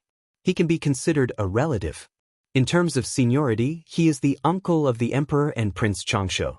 As for Dongmen Commandant Yang Jian, he doesn't have any special background, but I like his temperament. This person's temperament was open-minded, and he was heroic and righteous. Although he looked crude and careless, he was actually very meticulous. Xianxia was Prince Changsho's fief. It looked rich on the surface, but in reality, it was a chaotic place. Prince Changsho used other reasons to cover up the incidents of water bandits robbing and killing the people, pretending to be peaceful. Only Yang Jian's personality was unyielding and unyielding. It was said that he dared to raise his sword at the age of 17 and led his troops, who were good at swimming, to deal with the water bandits. He fought valiantly and often disregarded life and death. Now that he has made a name for himself, he can be considered a hero. Jiang Pingji pinched her chin. From what you've said, Bogeo seems to like Yang Jian a lot. Huang Song said calmly, of course I want to befriend such a heroic figure. It's just that. At this point, Huang Song's expression darkened. He felt slightly ashamed and didn't continue. Even if he didn't say it, the two people in the tent understood what he meant. There was no point in saying it. However, he didn't know that apart from Jiang Pingji and Qing Jing, there were 150,000 onlookers. These people didn't understand. Blackberry can, I'm confused. What's next? Huang Tao can, same question. What's next? Pomelo can, there's nothing more. This damned eunuch. He pretended to be mysterious halfway through his speech. Annoying, annoying, annoying. Jiang Pingji looked at the bullet screen full of eunuch, and, there's nothing more. She held back her laughter in pain. Host V, the alliance is meeting here. They are here to suppress Prince Changsho, but this Yang Jian is from Zhangzhou. Zhangzhou is Prince Changsho's fief, so their relationship is more sensitive. If I'm not wrong, Yang Jian should have been declared independent by the alliance. Huang Song wants to befriend him, but the situation doesn't allow it. If he befriends Yang Jian, it's equivalent to making enemies for himself. Huang Song won't do such a thing. After her explanation, the comments on the screen changed again. Wei Weian, a Huang Song is too cowardly. Why worry so much? If he wants to befriend him, then befriend him. Why does he have to avoid arousing suspicion? Su Sui Lianyan, I think Huang Song is right. Yang Jian is isolated by the whole group. If he brazenly befriends him, he'll definitely be ostracized by the whole group. He'll even implicate Yang Jian. This doesn't fit Huang Song's character. There are many ways to express goodwill. Huang Song is a smart man. Offering help in times of need is much better than adding icing on the cake. If there's a war, Yang Jian might be thrown out by the alliance as cannon fodder. When that happens, Huang Song can lend a helping hand. This is better than befriending him. Hacker Wen Xiangpian, to the person above, please accept my respect. Hacker Dian Wen Xiangpian, the type of streamer attracts the type of audience. I feel like the average IQ of the streaming room is getting higher and higher. Jiang Pingji was very composed. After so many years, she had long developed the habit of ignoring the bullet screen and not being affected by it. She comforted Huang Song. Bogeo, don't be disappointed. It's fine if you secretly befriend Yang Jian. There's no need to announce it to the world. Wasn't there a saying that went, showing off your love will lead to a quick death? Huang Song didn't know whether to laugh or cry. Who would comfort someone like that? This person's choice of words was still so amusing. It made people laugh and cry. Words that were originally proper, but when they came out of this person's mouth, they always had a strange tint to them. Huang Song said that they wouldn't go home until they were drunk. Jiang Pingji didn't feel bad about it. Anyway, it wasn't her wine. It would be a waste not to drink it. In the end, the tent reeked of alcohol. Huang Song was already paralyzed on the ground like a puddle of mud. His face was burning red, and he was delirious. On the other hand, Jiang Pingji's wine jars were no less than Huang Song's. She still looked sober, but her eyes were shimmering with tears. Huang Song hugged the wine jars in a daze. He stammered, you still drink. Bogeo's alcohol tolerance isn't good.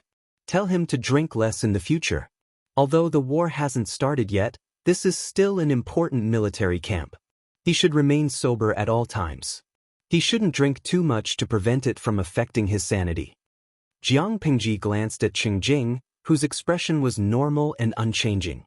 She said in a lazy tone, "Look at how drunk he is. I'll send someone to send him back. What do you think, teacher?" Looking at Qing Jing's stature, Jiang Pingji really doubted that he could successfully drag Huang Song back. Qing Jing bowed with his hands in front of his chest. "Thank you for your kindness, District Magistrate Liu. I thank you on behalf of my lord. Bogeo and I are good friends. You don't have to be so polite." When she finished speaking, she shouted for the soldiers to support Huang Song and send him back to his own tent.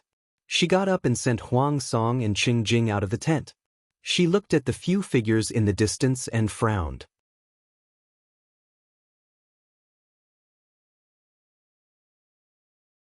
Chapter 690. Before he even got close, he could smell the strong scent of alcohol on Jiang Pingji. "Why did my lord drink so much?" She said, "Huang Song is here. If I don't accept the wine that was delivered to my doorstep, wouldn't it be a great loss?" Feng Zhen nodded and didn't dwell on this topic. He didn't come to listen to his lord talk about how he had taken advantage of her. "My lord, you should quickly go to the drill ground. Han Mei has gotten into an argument with someone." Got into an argument with someone? She knew every word of this sentence, but when put together, she couldn't understand it. Han Mei has such a good temper, why would he get into an argument with someone for no reason? And it even went to the drill ground? Li Yun was known as a little angel.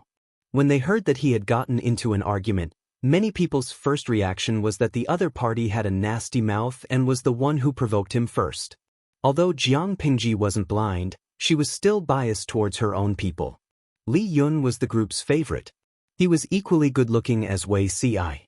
If Jiang Pingji wasn't biased towards her own people, would she be biased towards outsiders who bullied them? Feng Zhen didn't seem to be anxious. Obviously, this matter wasn't serious. "This can't be explained in a short time. My lord, let's talk as we walk." Feng Zhen was afraid that Li Yun would be at a disadvantage, so he hurried over to ask for help. His lord's combat ability was off the charts.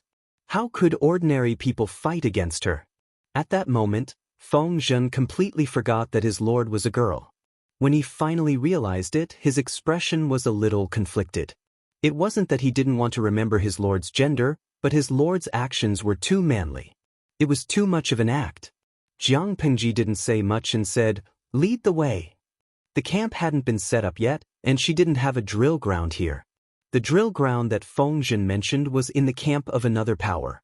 Along the way, Jiang Pingji saw that the tents were arranged neatly. The soldiers looked imposing and had the aura of a valiant army. She swept her gaze across and frowned slightly. "These people are from the south, right? Look at them, they seem to be good swimmers." Feng Zhen was already familiar with Jiang Pingji's observation skills, so he wasn't surprised. "My lord is wise. This is the camp of the military chief of Zhangzhou's Dongmen County. These people are all elite soldiers who are proficient in land and water. I heard that this person has 10,000 elites under him, and they are all able to fight in the waves. Once he's in the water, he'll be able to take on 10 opponents at once." When Jiang Pingji heard this, she stopped in her tracks and turned her head to look at Feng Zhen. "Don't you know that Yang Jian is being ostracized?" Feng Zhen smiled. "Becoming enemies is not becoming friends. Outsiders can't find fault with it." Jiang Pingji had some suspicions. Could it be that Feng Zhen had purposely asked Li Yun to scam him? Otherwise, how could it be such a coincidence that they had a conflict with Yang Jian's people? Feng Zhen understood Jiang Pingji's expression and said righteously, "My lord, there are very few people in this world who are as open and aboveboard as I am. Why would I deliberately set up a trap to frame others? Even if I had such intentions, I wouldn't have chosen Han Mei. That brat lacked a heart and wasn't suited for this kind of heart-wrenching work. This time, it was truly a coincidence. If my lord doesn't believe me, I have nothing to say." "Who would believe it?" Jiang Pingji whispered to him. "I can't believe everything you say, but I can't ignore it either. Tell me, what are you planning? Feng Zhen shamelessly agreed, not feeling the slightest bit ashamed. My lord is participating in the alliance meeting for business and for talents. Business has yet to materialize, but talents should be put on the agenda. Jiang Pingji said, then tell me, who have you taken a fancy to? Yang Jian has a centurion under his command. His appearance is a little ugly, a little unique, but his appearance isn't a problem. What's more important is that he's an excellent swimmer. I secretly watched him train his troops and discovered that he has a lot of ideas and is quick-witted. His training methods are different from ordinary people and can't be considered mainstream, plus, his appearance isn't good, so he hasn't been put in an important position. Feng Zhen tucked his hands into his sleeves. He was so cold that he wanted to shiver, but he still held on. Seeing this, Jiang Pingji tossed her hot water bottle to him to warm his hands. You're a man, but you're even more delicate than a young lady. Feng Zhen said, more delicate than a young lady? That depends on who that young lady is. His lord was bold and unrestrained. Was there a man in this world who was more manly than her? After a while, Feng Zhen asked her hesitantly, would my lord despise someone for being ugly? If she neglected a talent because of his appearance, Feng Zhen was worried that it would incur resentment. Hearing this, Jiang Pingji snorted. Have I ever despised you? Feng Zhen was speechless. Damn, he couldn't go on like this. I'm asking a serious question. If my lord doesn't despise that person's ugly appearance, I'll find him for you. Jiang Pingji also answered seriously, for your lord, those who have limbs, brains, and can work are people. Can being good-looking be used to make a living? As for those who are good-looking but are as mentally retarded as 3-year-olds, they're not even worthy of being a pretty face. Speaking of good-looking, who can be more pleasing to the eye than Zixiao? If you think that person is useful, you can try to get in touch with him. But you have to consider Yang Jian's opinion, lest you become enemies. For her, appearance had never been a plus. Good-looking people were pleasing to the eye, but if they weren't practical, she would reject them. Beauties who couldn't work and weren't as beautiful as Wei Ci were useless vases to her. They even took up space. With Jiang Pingji's affirmation, Feng Zhen calmed down and thought about how to abduct a talent. Jiang Pingji thought of a detail and asked Feng Zhen. Although troop training isn't a secret, not everyone can watch it. How did you sneak into Yang Jian's camp? If she couldn't sneak into Yang Jian's camp, how could she watch him train his troops? How could she discover talents? Feng Zhen casually said, you know what it means to be a good friend. Jiang Pingji then remembered that Feng Zhen was also from Zhangzhou's Anshan County. Anshan County and Dongmen County bordered each other. Feng Zhen had no boundaries. Every day, he was either drinking in the tavern, gambling in the casino, hugging the courtesans in the brothel, or fooling around with his friends. Therefore, Feng Zhen had a wide variety of friends. It wasn't strange that he had a member of the Jian tribe among them. Jiang Pingji was speechless. Feng Zhen wasn't ashamed of it. Instead, he felt proud. He had friends all over the world. Was he afraid? Jiang Pingji crossed her arms. That's a pity. Just now, Huang Song brought Qing Jing to visit. Qing Jing and Feng Zhen were friends. They got to know each other through Wei Ci. Although they hadn't met, they admired each other's talents and appreciated each other's talents. In more modern terms, they were pen pals. They hadn't met in person yet. Hearing Qing Jing's name, Feng Zhen's expression changed slightly. He said, he won't run away. There's no hurry to meet him. As they spoke, the two arrived at the drill ground. The edge of the drill ground was surrounded by 3 layers of people. Shouts and shouts could be heard from the crowd, their voices like thunder. General, defeat him. General is mighty.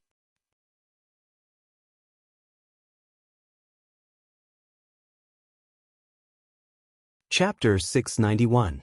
Jiang Pingji was about to squeeze in, but Feng Zhen was already one step ahead of her. He laboriously used his small body to clear a path. My lord is different from others. How can you allow your precious body to clash with a commoner? Although Feng Zhen was talkative, he took Yang Xi's words to heart. What precious body? It's just a body made up of flesh and bones. Your lord isn't made of glass. It won't break so easily. Jiang Pingji understood his good intentions, but it was really unnecessary. She was willing to reveal her identity and gender, not to get special treatment. You and Jing Rong should also talk about it. There's no need to be so careful. It's uncomfortable. Just do as usual. Feng Zhen lowered his eyes and agreed, still using his body to shield her from the others. Only then did he have the extra energy to pay attention to the drill ground. There were two familiar faces on the drill ground. One was Li Yun, the other was Dian Yen. Jiang Pingji frowned. Why was Dian Yen here? Was this related to Dian Yen? Feng Zhen said, "My lord, you might not believe me when I say this, but they were the ones who tried to poach me first." Jiang Pingji was speechless. Feng Zhen explained the whole story. Dian Yen was a good student who was eager to learn. Ever since he joined Jiang Pingji's loving group, he felt the disparity between him and the others. From martial arts to knowledge, he seemed to be seriously biased towards other subjects. On one hand, he studied humbly, and on the other hand, he did not neglect his martial arts. According to his usual practice, he should have practiced martial arts for 2 hours. However, the drill ground had not been cleaned up yet, so he found a secluded place to practice martial arts. He did not expect to be seen by outsiders. That person was one of Yang Jian's subordinates, and he valued talents as much as his life. He felt that Dian Yen was tall and valiant, and seeing that he was wearing a shabby hemp garment with patches on it, he thought that he was a useless soldier. Naturally, he had the idea of recruiting him. Yang Jian's troops were good at fighting on the water. They weren't bad at fighting on land, but that was still their weakness. If Dian Yen joined, it would be like adding wings to a tiger. He had just expressed his intentions when Li Yun, the honest child, came. When that person saw Li Yun's face, it was as if he had suffered a great shock. Without saying anything further, he started to fight. Cat pancakes? Li Yun knew the severity of the situation. This was where the Alliance army was stationed. If he killed anyone, it might cause trouble for his lord. Angel Han Mei's marksmanship was outstanding. Even Jiang Pingji had to take him seriously. Even if he only defended and did not attack, he could still firmly suppress his opponent. The two of them had different mentalities. Li Yun was as calm as water, without any ripples, while his opponent became more anxious and irritable, full of openings. Li Yun found an opportunity and knocked his opponent's weapon away. He pierced the man's armpit with his long spear and tied his hands behind his back. At that moment, the man's personal guards had also called for reinforcements. The one leading them was none other than the commandant of Dongmen Prefecture, Yang Jian. As soon as he saw Li Yun's face, even Yang Jian, who was already middle-aged, felt a moment of fear. He blurted, "What's your relationship with Xie Qian? Master's old enemy?" Li Yun's heart skipped a beat. He lowered his head and glanced at his opponent who was unwilling to budge. He pressed the center of gravity of the spear in his hand down and firmly restrained his opponent. "Xie Qian is my master." Yang Jian was a middle-aged man in his 40s. His body was strong and well-built, and his facial features were well-defined. His eyes were clear and bright, as if they were flowing with golden light. One look and you could tell that he was a righteous and awe-inspiring man. He was tall, and when he took a step, his stride was half the size of a normal person's. After listening to Li Yun's explanation, he asked, "You're not biological father and son?" Li Yun pursed his lips, his eyes fixed on Yang Jian. He had heard similar words from his lord's father, Lu Shi. Lu Shi had also said that he was Xie Qian's biological son. "Yun and my master are so similar?" Li Yun was curious. Yang Jian replied, "You and him are practically carved from the same mold. The resemblance is uncanny." It wasn't entirely accurate to say that they were identical. Xie Qian's appearance leaned towards being tough. Even though he was dressed in a scholarly robe, he still exuded the aura of a martial artist. Li Yun's appearance was more like a gentler version of Xie Qian. He was handsome without peer, gentle without losing his masculinity. It was more in line with the aesthetics of ordinary people. "You're familiar with my master?" Li Yun still didn't dare to let go of the man under his control. This fellow was still struggling on his deathbed. The eyes that looked at Li Yun were filled with malice. Li Yun had never met this person before, let alone become enemies. Hence, it was easy for him to guess who this resentment was directed at. We could be considered friends in the past. We made friends through martial arts. No discord, no concord. Yang Jian laughed heartily, not minding Li Yun's impoliteness in the slightest. We could be considered friends in the past? In other words, they were now enemies and not friends? It was no wonder that Yang Jian's subordinates drew their weapons and started fighting the moment they saw him.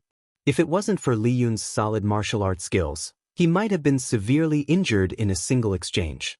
Yang Jian asked, "How are your parents? You're so young. Are they at ease letting you roam the world?"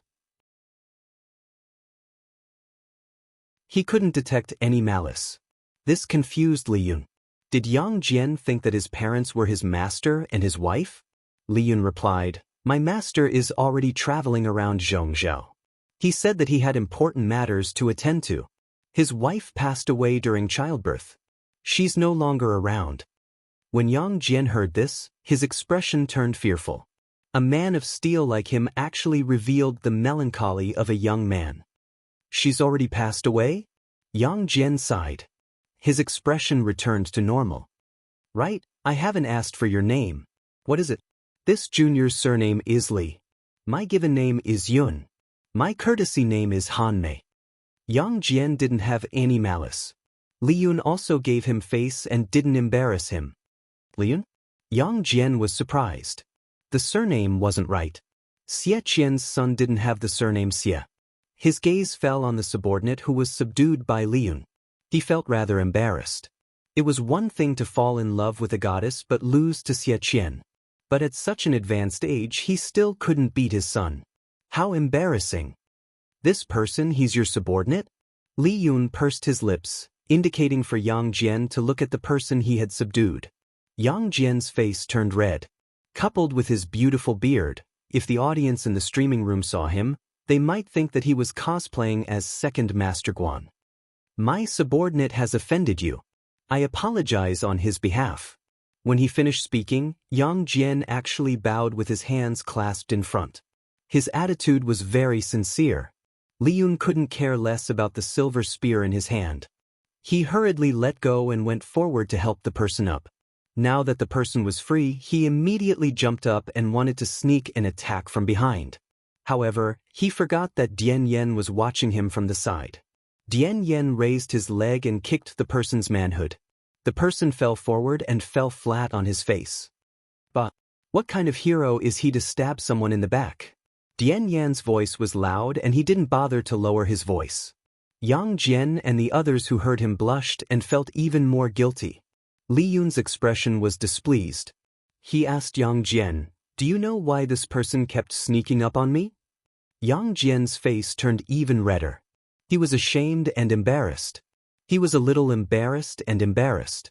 He lowered his voice and explained, "He admired your mother's talent and fell in love with her at first sight. He didn't expect that your mother and father had already been married for a few months and that she was pregnant. Of course, he couldn't express his love rashly. In the end, his courtship failed and he was beaten up by your father. He didn't get what he wanted and was beaten up. It hurt his pride. After so many years, he still can't get over it. His shattered little heart couldn't be glued back together."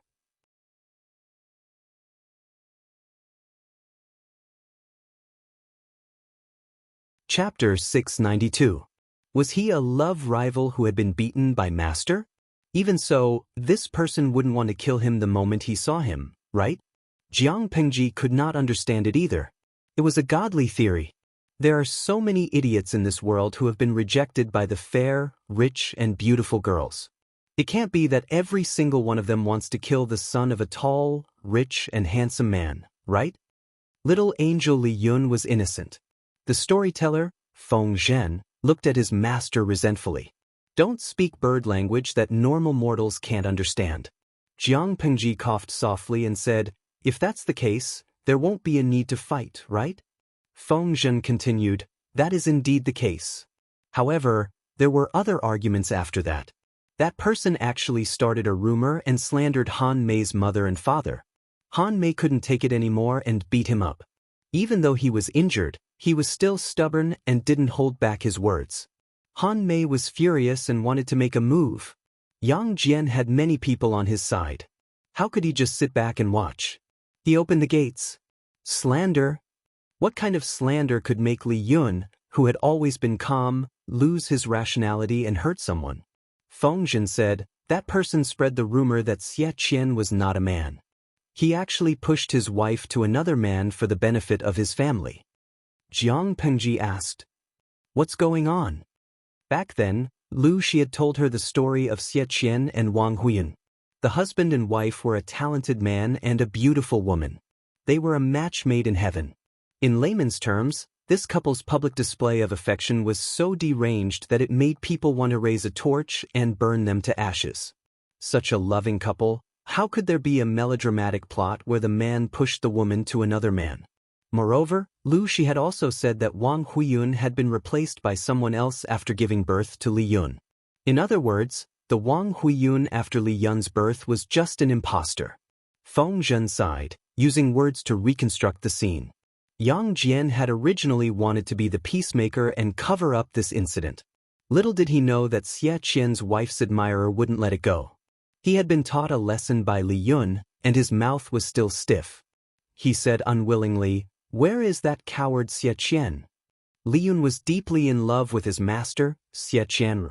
Others could slander Li Yun, but they could never slander Xie Qianru.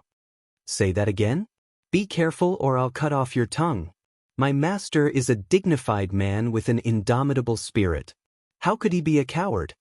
The other party mocked, how are you not a coward? Yang Jian's eyebrows twitched. He hurriedly ordered the retainers behind him to retreat 20 paces. If Xie Qian wasn't a coward, why would he sell his wife for wealth? Li Yun's eyes widened in anger as he clenched the silver spear in his hand. Due to excessive force, his knuckles turned from white to blue. My master loved his wife deeply. Ever since she died in childbirth, he has never remarried. Not only that, they have to offer them fragrant fruits every day, and they have to abstain from eating for 3 days before and after the Memorial Day. The two of them are deeply in love with each other and can be regarded as role models. You despicable person, don't slander their innocence. Li Yun had an expression that said, if you keep spouting nonsense, I'll stab you to death with my spear. The other party didn't back down and continued to mock him. Deep love? Died from dystocia? What a joke. More than 10 years ago, I met her by chance. She was alive and well. She told me that it was Xie Qian who had sold his wife for glory and forced her to give herself to another man. How could he do such an animal thing? You call him a man? Tell me, where is Xie Qian? Ask him to come out and confront me. Li Yun was stunned. The other party spoke with such conviction that it didn't seem like he was lying. However, he still defended his master. The little princess liked to defend him without thinking. If you don't like it, then fight. Ridiculous. My master is from the Xie family of Jiangning. Why would he need to sell his wife for glory? He didn't know Xie Qian's background. After all, his master didn't tell him about such a noble background. However, when they were in Xiangyang district, Lu Shi had mentioned it before, and Li Yun had always remembered it. The other party couldn't help but choke on his words. He almost couldn't respond. After a while, he said, so what if he's from the Xie family of Jiangning? Wouldn't the Xie family of Jiangning be scum who would sell his wife for glory? Yang Jian couldn't help but facepalm. Of course, the Xie family of Jiangning wouldn't be scum who would sell his wife for glory. In layman's terms, they were the second most powerful of the 4 noble families in Dongqing. Most of their clansmen were versed in both literature and martial arts. Xie Qian was the young leader of his generation. His status was high, and he even dared to look down on the emperor. Whether it was the emperor or Prince Changsho, who could make Xie Qian abandon his beloved wife and his dignity as a man to push his wife to another man. Moreover, when his subordinate met Wang Huiyun, news of Xie Qian's death had already been heard for 3 to 4 years. There was something fishy about this. Yang Jian had admonished this subordinate more than once, but this person just wouldn't turn back until he hit the wall. When his stubbornness flared up, he couldn't be stopped. You're simply being unreasonable. If you slander my master again, I'll make sure your blood splatters 3 feet high. Li Yun was so angry that his cheeks turned red. His eyes were bloodshot, and his anger level was about to explode. "Humph, do you think I'm afraid of you? Even if Xie Qian came, I'd spit on him to death, let alone a young brat like you." Thus, this foul-mouthed person was taught a lesson by Li Yun. He pierced his left arm with a spear, creating a bloody hole. He wasn't crippled, but now that the alliance meeting was imminent, where would he find the time to let him recuperate? Li Yun's actions had indirectly caused the death of one of Yang Jian's generals. Yang Jian didn't say anything, but his subordinates weren't willing. Even if they weren't willing, Dian Yen wouldn't let Li Yun suffer. Thus, as the commotion continued, the commotion reached the drill ground. Honest and loyal Yi Buxiu, hey, hey, hey. It's a one-on-one match between father and son. Whoever loses will call him father. Eloquent Zhou Zikai, streamer, do you want to give it a try? You can have 8 or 10 sons for free. Jiang Pingji rarely challenged one person to a one-on-one match. Usually, it was a group of people attacking her, while she challenged a group of people. Seeing the audience in the streaming room egging her to challenge someone, she couldn't help but laugh. Streamer V. A match between father and son? If I had such a weak son, I'd be the first to kill my son's father. It'd be a waste of my genes. As soon as she posted the bullet screen, countless people followed suit. Dongguan Chao Dao Pao. This is the highest level of disdain I've ever heard. In the future, if anyone wants to dump the current one, just tell them directly, I don't despise you for having little money, no house, no job, no savings. It's just that your genes are weak. I'm afraid it'll affect the quality of my offspring. The streamer's words are still so vicious and unkind, but I like this type. Beautiful goddess. Hee, can I ask the streamer for one of your eggs to modify my offspring? I promise I'll only do it and not touch it. Lazy Catling. Sure, if you're not afraid that the streamer's knee will break your pelvic bone, just ask. Luo Peanut Candy. Haha, it's not just a pelvic bone, it's obviously a knee that breaks from the pelvic bone to the skull. It had to be said that Jiang Pingji's words were unkind. Her frequent audience members were also sharp-tongued. When the forest was big, there were all kinds of birds. When the streaming room was big, there were all kinds of scum. Jiang Pingji never read those dirty words. Occasionally, there were some discordant comments, but they were instantly drowned by the idle audience's bullet screen.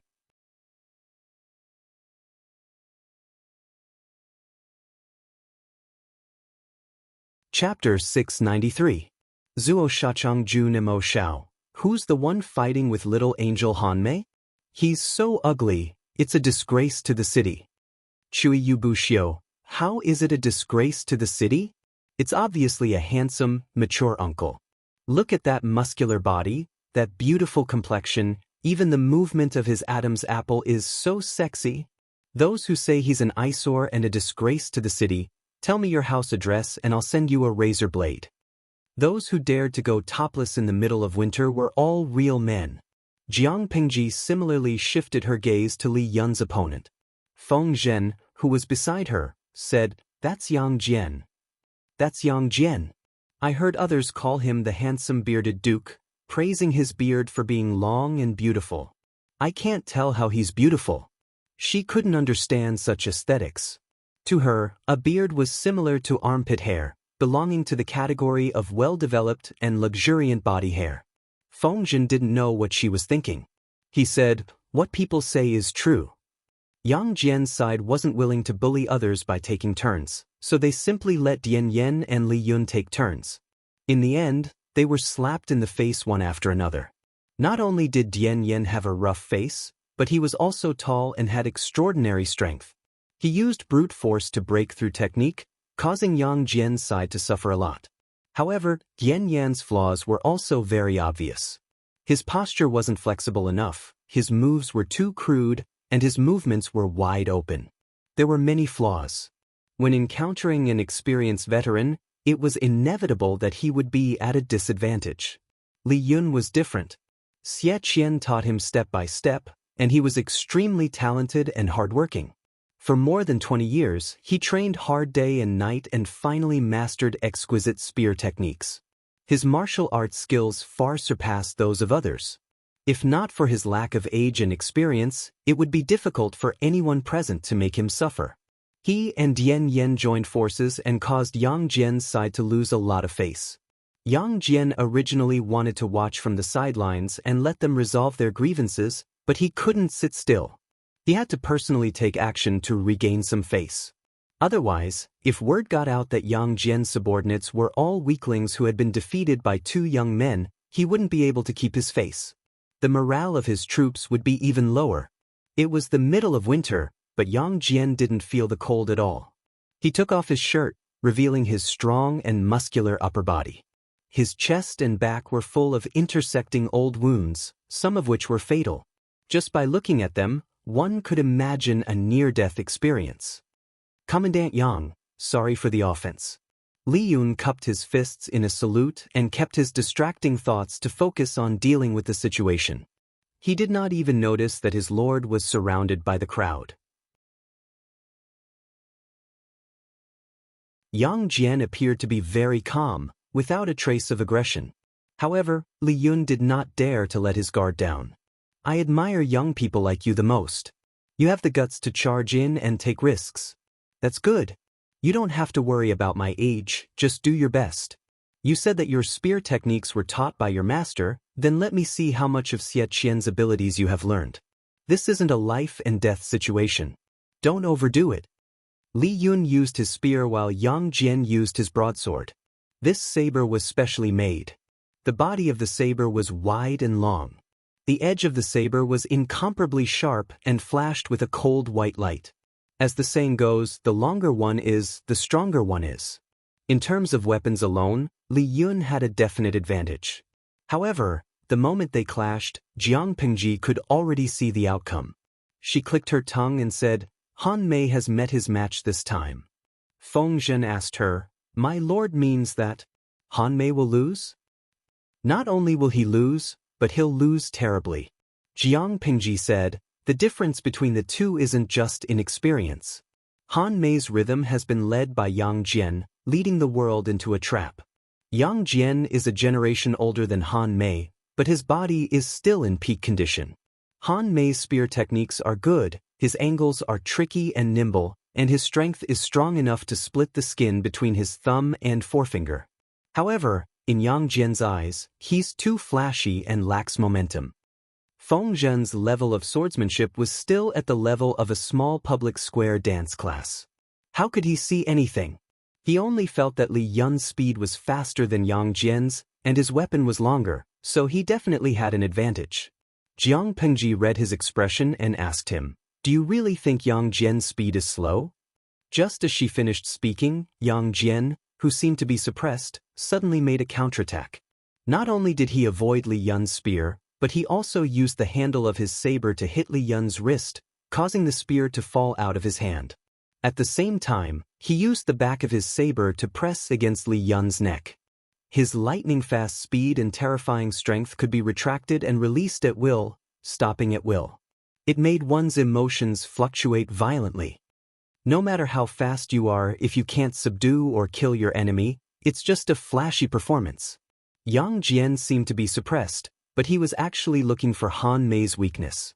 He doesn't need to be fast, he just needs to ensure that he kills Han Mei faster than Han Mei can dodge, and he'll win. On the other end, Li Yun was also frightened to the point of breaking out in a cold sweat. Even though Yang Jian didn't use any killing intent, Li Yun felt as if the King of Hell's judgment pen had swept across his throat. If Yang Jian wanted to, Li Yun's head would fall to the ground and he would lose his life on the spot. Thank you for your guidance, County Military Chief Yang. Yang Jian put away his saber and returned it to its sheath. He said gently, it's not a bad thing to be young and full of vigor. Hard work is the right path. I can beat you because I'm bullying you. I've eaten more than you by more than 10 years. In short, your martial arts skills are much better than my useless son's. He's still useless, but you're already a valiant general. I'm so envious that Xie Qian's son is so promising. I really can't compare. The fight just now was more like a lesson than a one-on-one fight. Li Yun was the one being taught a lesson. Li Yun was ashamed. After calming down, he realized that he and Dian Yen had indeed gone overboard by humiliating the other party. Personal grudges should not be dragged into official matters and affect the relationship between the two powers. Han Mei. As he was thinking, a familiar voice called out from the crowd.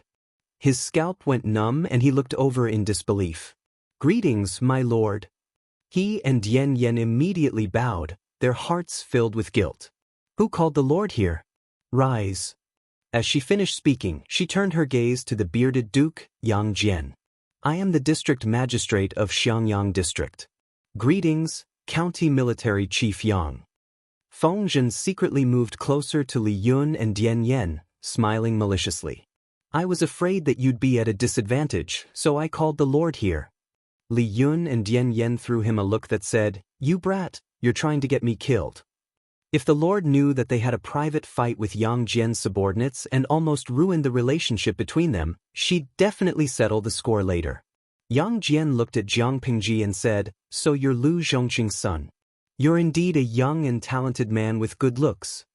As he finished speaking, he patted Jiang Pingji's shoulder 3 times with his large, fan-like palm. It was originally a test, but the strength of the first pat was restrained. Jiang Pingji's expression did not change. Yang Jian's heart skipped a beat. The strength of the second and third pat was suddenly increased. If it were an ordinary person, their arm would be dislocated, let alone stand steadily. However, Jiang Pingji's expression was the same as usual. Her small face smiled shyly. One look and it was obvious that she was well behaved.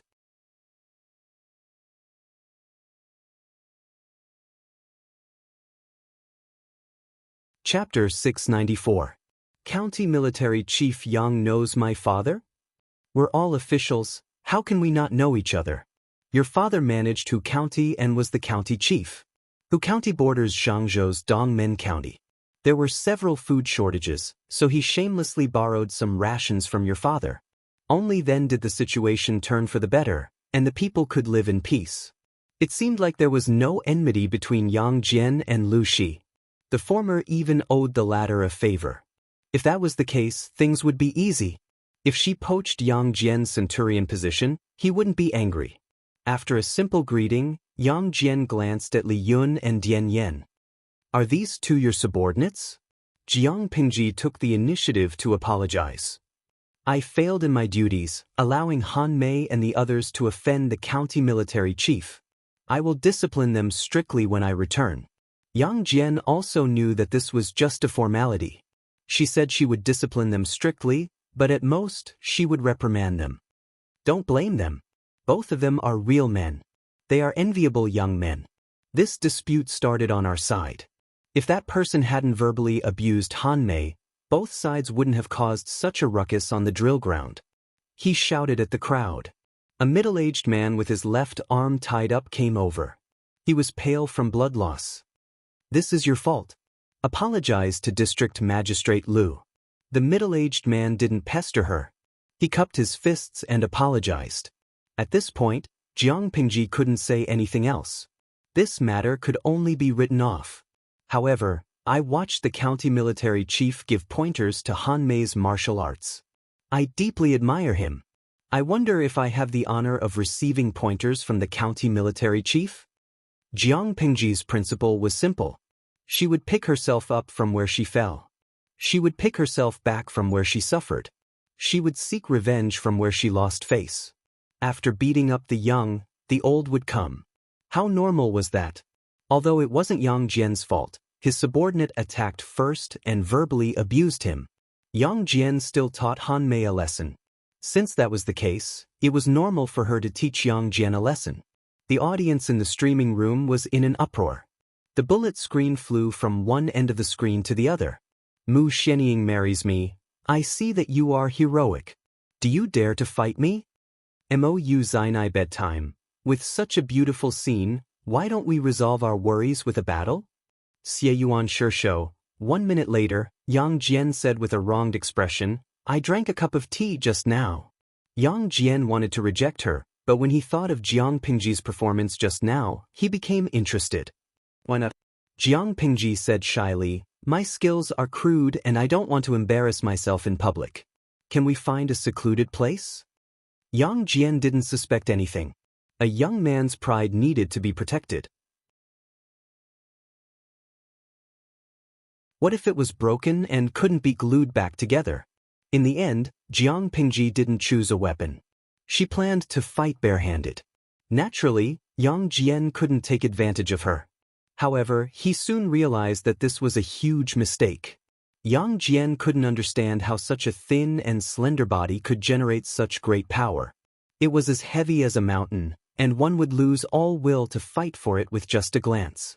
Although he would not despair, Jiang Pingji's strength was terrifying. Yang Jian could only passively defend and try to find an opening. However, Jiang Pingji wasn't a fresh young man like Li Yun. She was a veteran. She seemed to be full of openings, but in reality, she was full of killing intent. Yang Jian initially thought that he had a chance, but the price he paid was that his arm was almost broken. He jumped away and put some distance between them.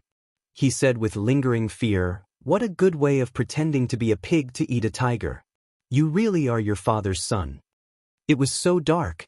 "You flatter me, county military chief." Jiang Pingji's expression didn't change.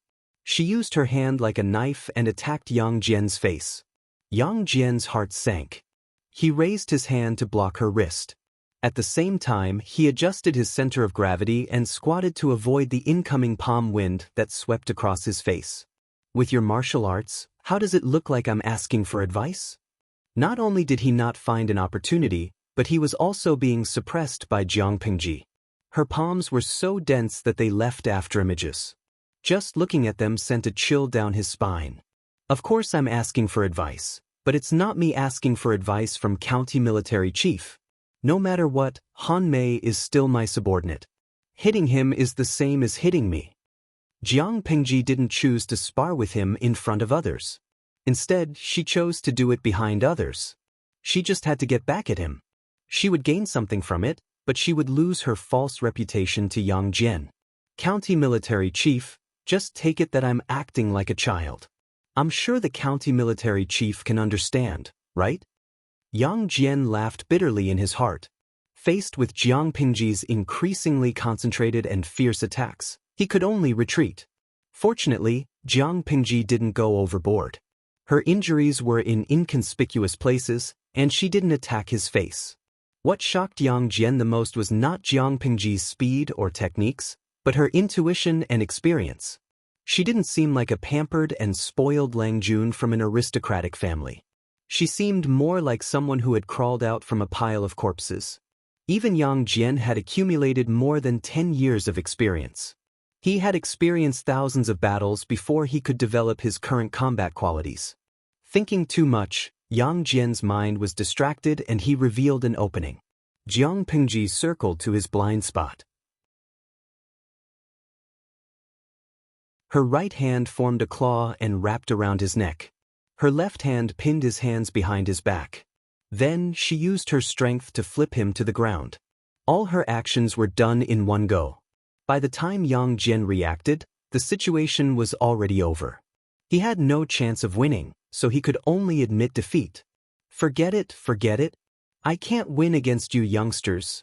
Jiang Pingji released her grip and helped him up from the ground. "Thank you for showing mercy, county military chief." Jiang Pingji's words clearly indicated that she had admitted defeat. Yang Jian knew that she was saving him some face, but he was still displeased. However, he still had this bit of magnanimity. He wouldn't be calculative with Jiang Pingji. "You are the same as your father. Both of you are foxes. Your father is treacherous with his words, while you are merciless with your hands." What Yang Jian didn't mention was that during those years when there was a food shortage in Dongmen County, although Lu Shi had borrowed some grain, the interest he paid was unscrupulous. It couldn't be compared to the printed money, but it had allowed Yang Jian to witness the black-hearted literati and the honeyed words of businessmen. Now, from Lu Shi's son, he saw the savagery of a martial artist. "Your junior is ashamed. During this alliance meeting, even your father didn't dare to come over and talk to me about friendship, yet you barged in recklessly. Fortunately, on the surface, we are still on bad terms, so it won't affect you much. During the alliance meeting, try to restrain yourselves. Don't let the two families get too close, so as not to affect you and your father. Yang Jian was able to become the county military chief, not only because of his background and talent, but also because of Prince Changshuo's promotion. In other words, from the perspective of outsiders, he was on Prince Changshuo's side. Now that he had joined the alliance meeting, he couldn't be friends. Jiang Pingji didn't pretend to decline, she agreed without hesitation. Oh yes, I have something to ask the county military chief in private. Yang Jian asked, what is it? How long have you known my father and Han Mei's father, Xie Qian? Yang Jian and Lu Shi's interactions were mostly on official occasions. His relationship with Xie Qian was more personal. We've known each other since we were young. Why are you asking? Jiang Pengji crossed her arms in front of her chest. Her expression was thought-provoking. There were some things that she wanted to verify further. Although Qiguan Rang had already gotten the answer from Wei Yuan, Jiang Pengji still wanted to investigate further. However, it wasn't a good time to ask.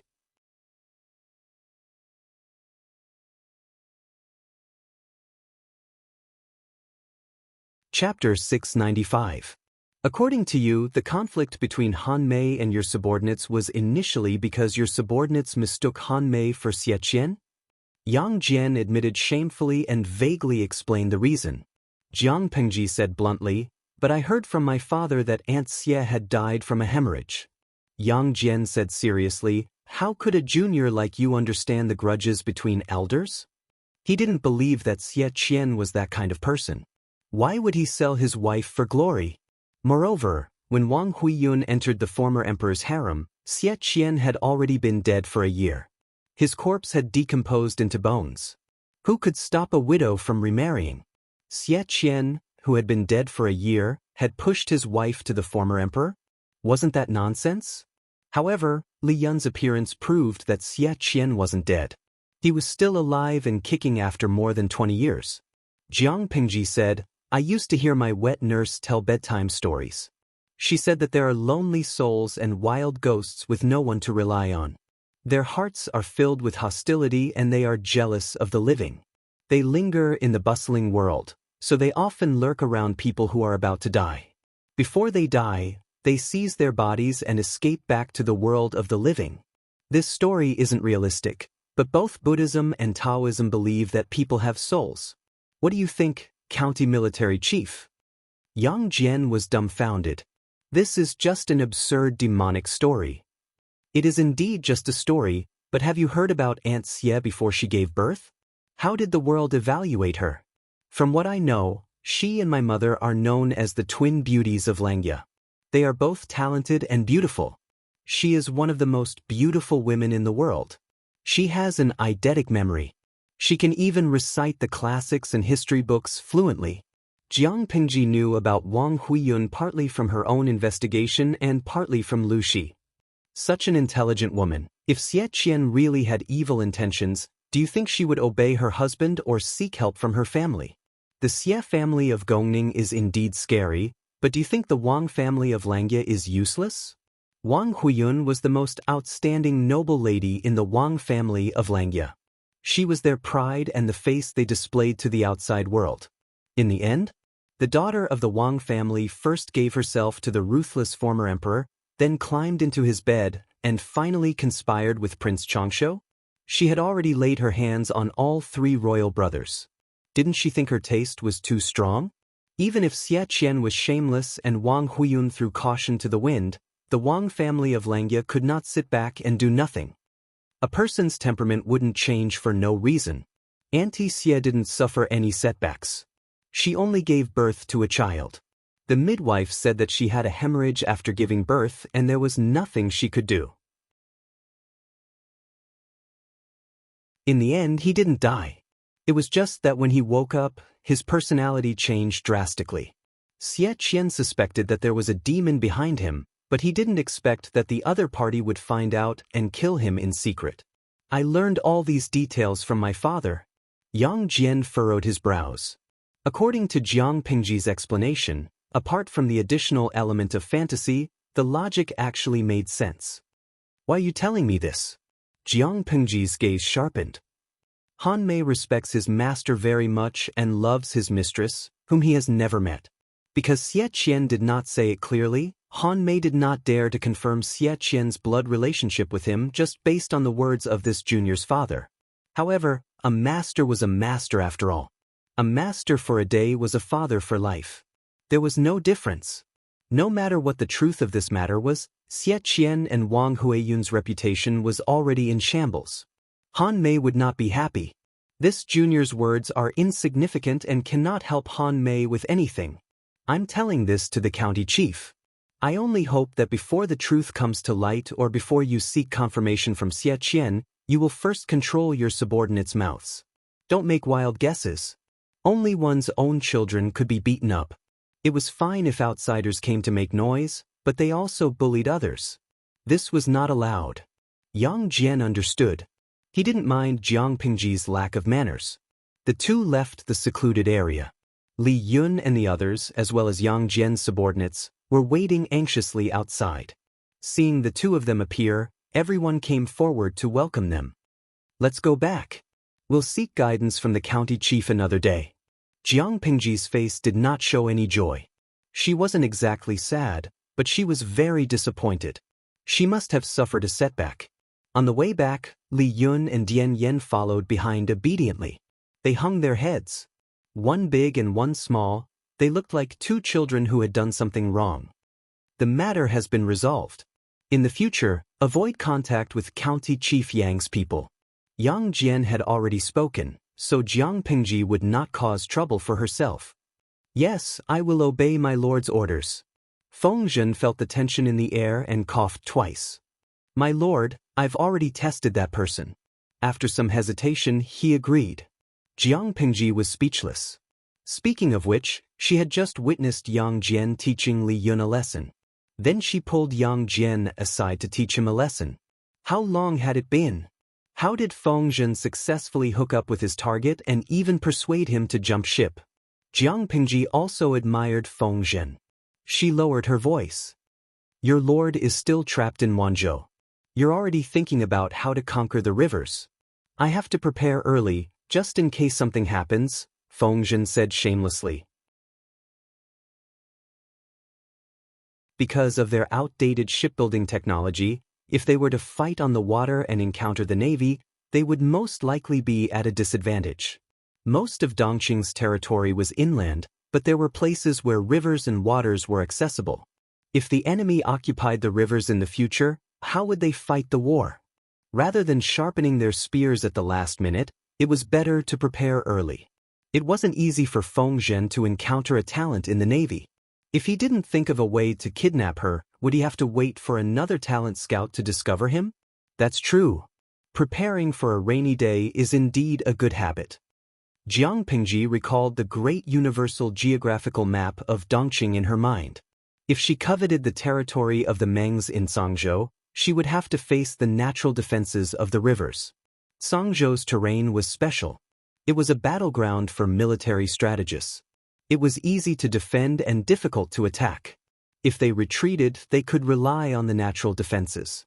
If they attacked, they could make use of the complicated rivers and waters. It was difficult for ordinary troops to conquer. It was also where Dongqing was connected to two other countries. It was a vital part of the country. There were three natural defenses: Hanshang Pass, Zhanjiang Pass, and Yumen Pass. If Jiang Pingji wanted to expand her territory and encroach on the territory of other countries, she couldn't avoid Songzhou. If she started training the navy now, it would come in handy in the future. A duck that couldn't swim was worse than a weakling in the water. A mere 3,000 navy that was proficient in the water could annihilate an enemy army 10 times their size. If that's the case, does my lord have a reward? Of course I can. Let me make this clear. There's no wine or beauties here. Tell me, what reward do you want? Feng Zhen, my lord, there's still a strong smell of alcohol on you. You said there's no wine. You're clearly pocketing it. After a while, he could only open his mouth sullenly. I haven't thought about it yet. I'll keep it for now. Jiang Pingji couldn't help but laugh. Feng Zhen's aggrieved expression was really amusing. The talent that Feng Zhen had poached didn't come with them. Jiang Pingji didn't even know if he was round or flat.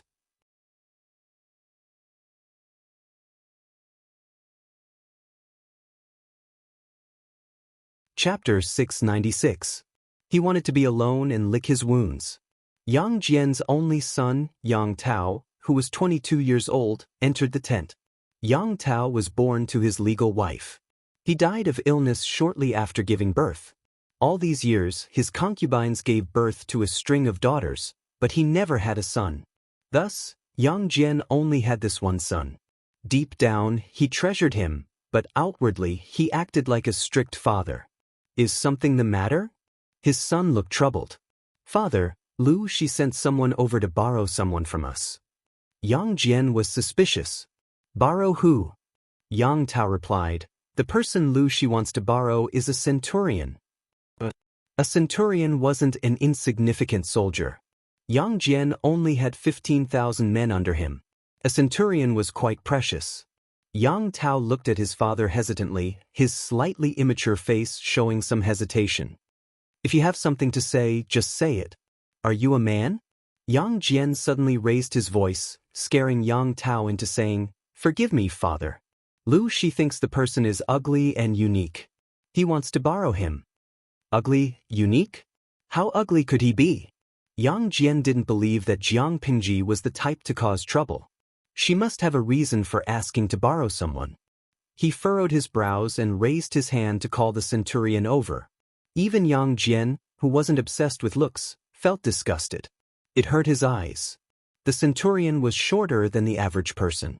His right leg was injured. His limp could be seen after a few quick steps. Not only that, but his face was ugly. His eyebrows were far apart, one high and one low. His eyes were long and sunken. His nose bridge was sunken.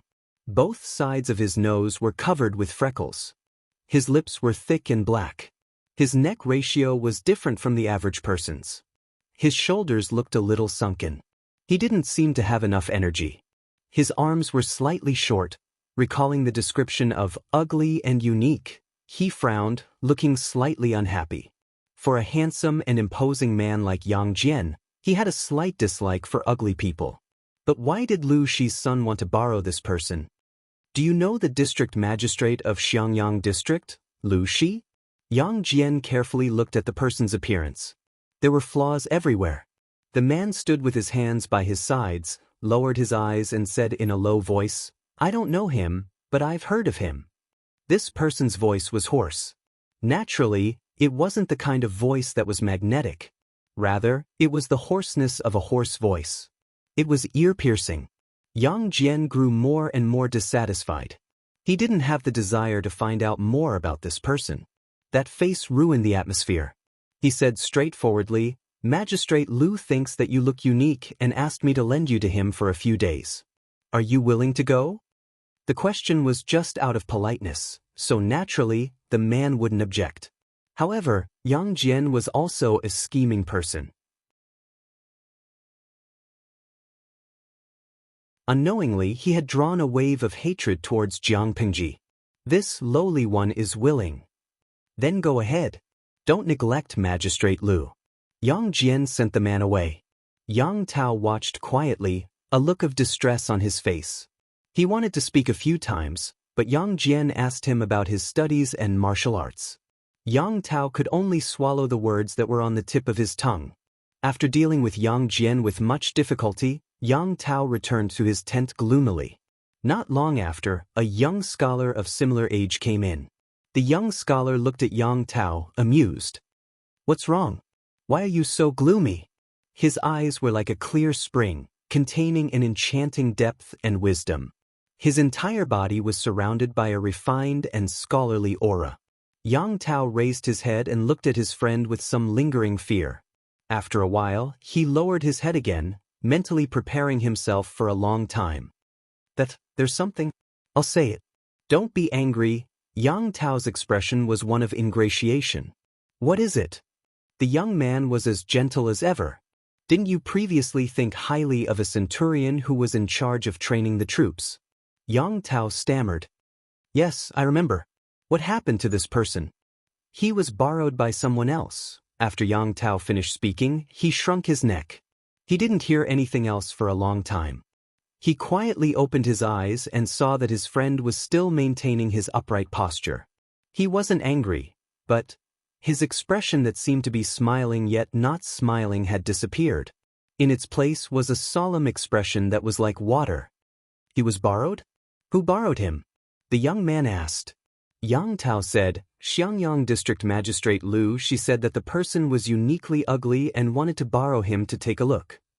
The young man's lips curled into a cold smile. He threw the scroll in his hand to the ground. Although it didn't make much noise, his imposing manner was suffocating. Borrow? I'm afraid he'll never return what he borrowed. Yang Tao sat obediently on the spot, looking like an obedient student waiting to be judged. The young man didn't know whether to laugh or cry. Tell me the details of that time in detail. Yang Tao didn't dare to hide anything. He babbled on and on, not missing the change in his father's expression. Uncle, did you mention the reason why Lu Shi borrowed him? The young man asked him. Yes.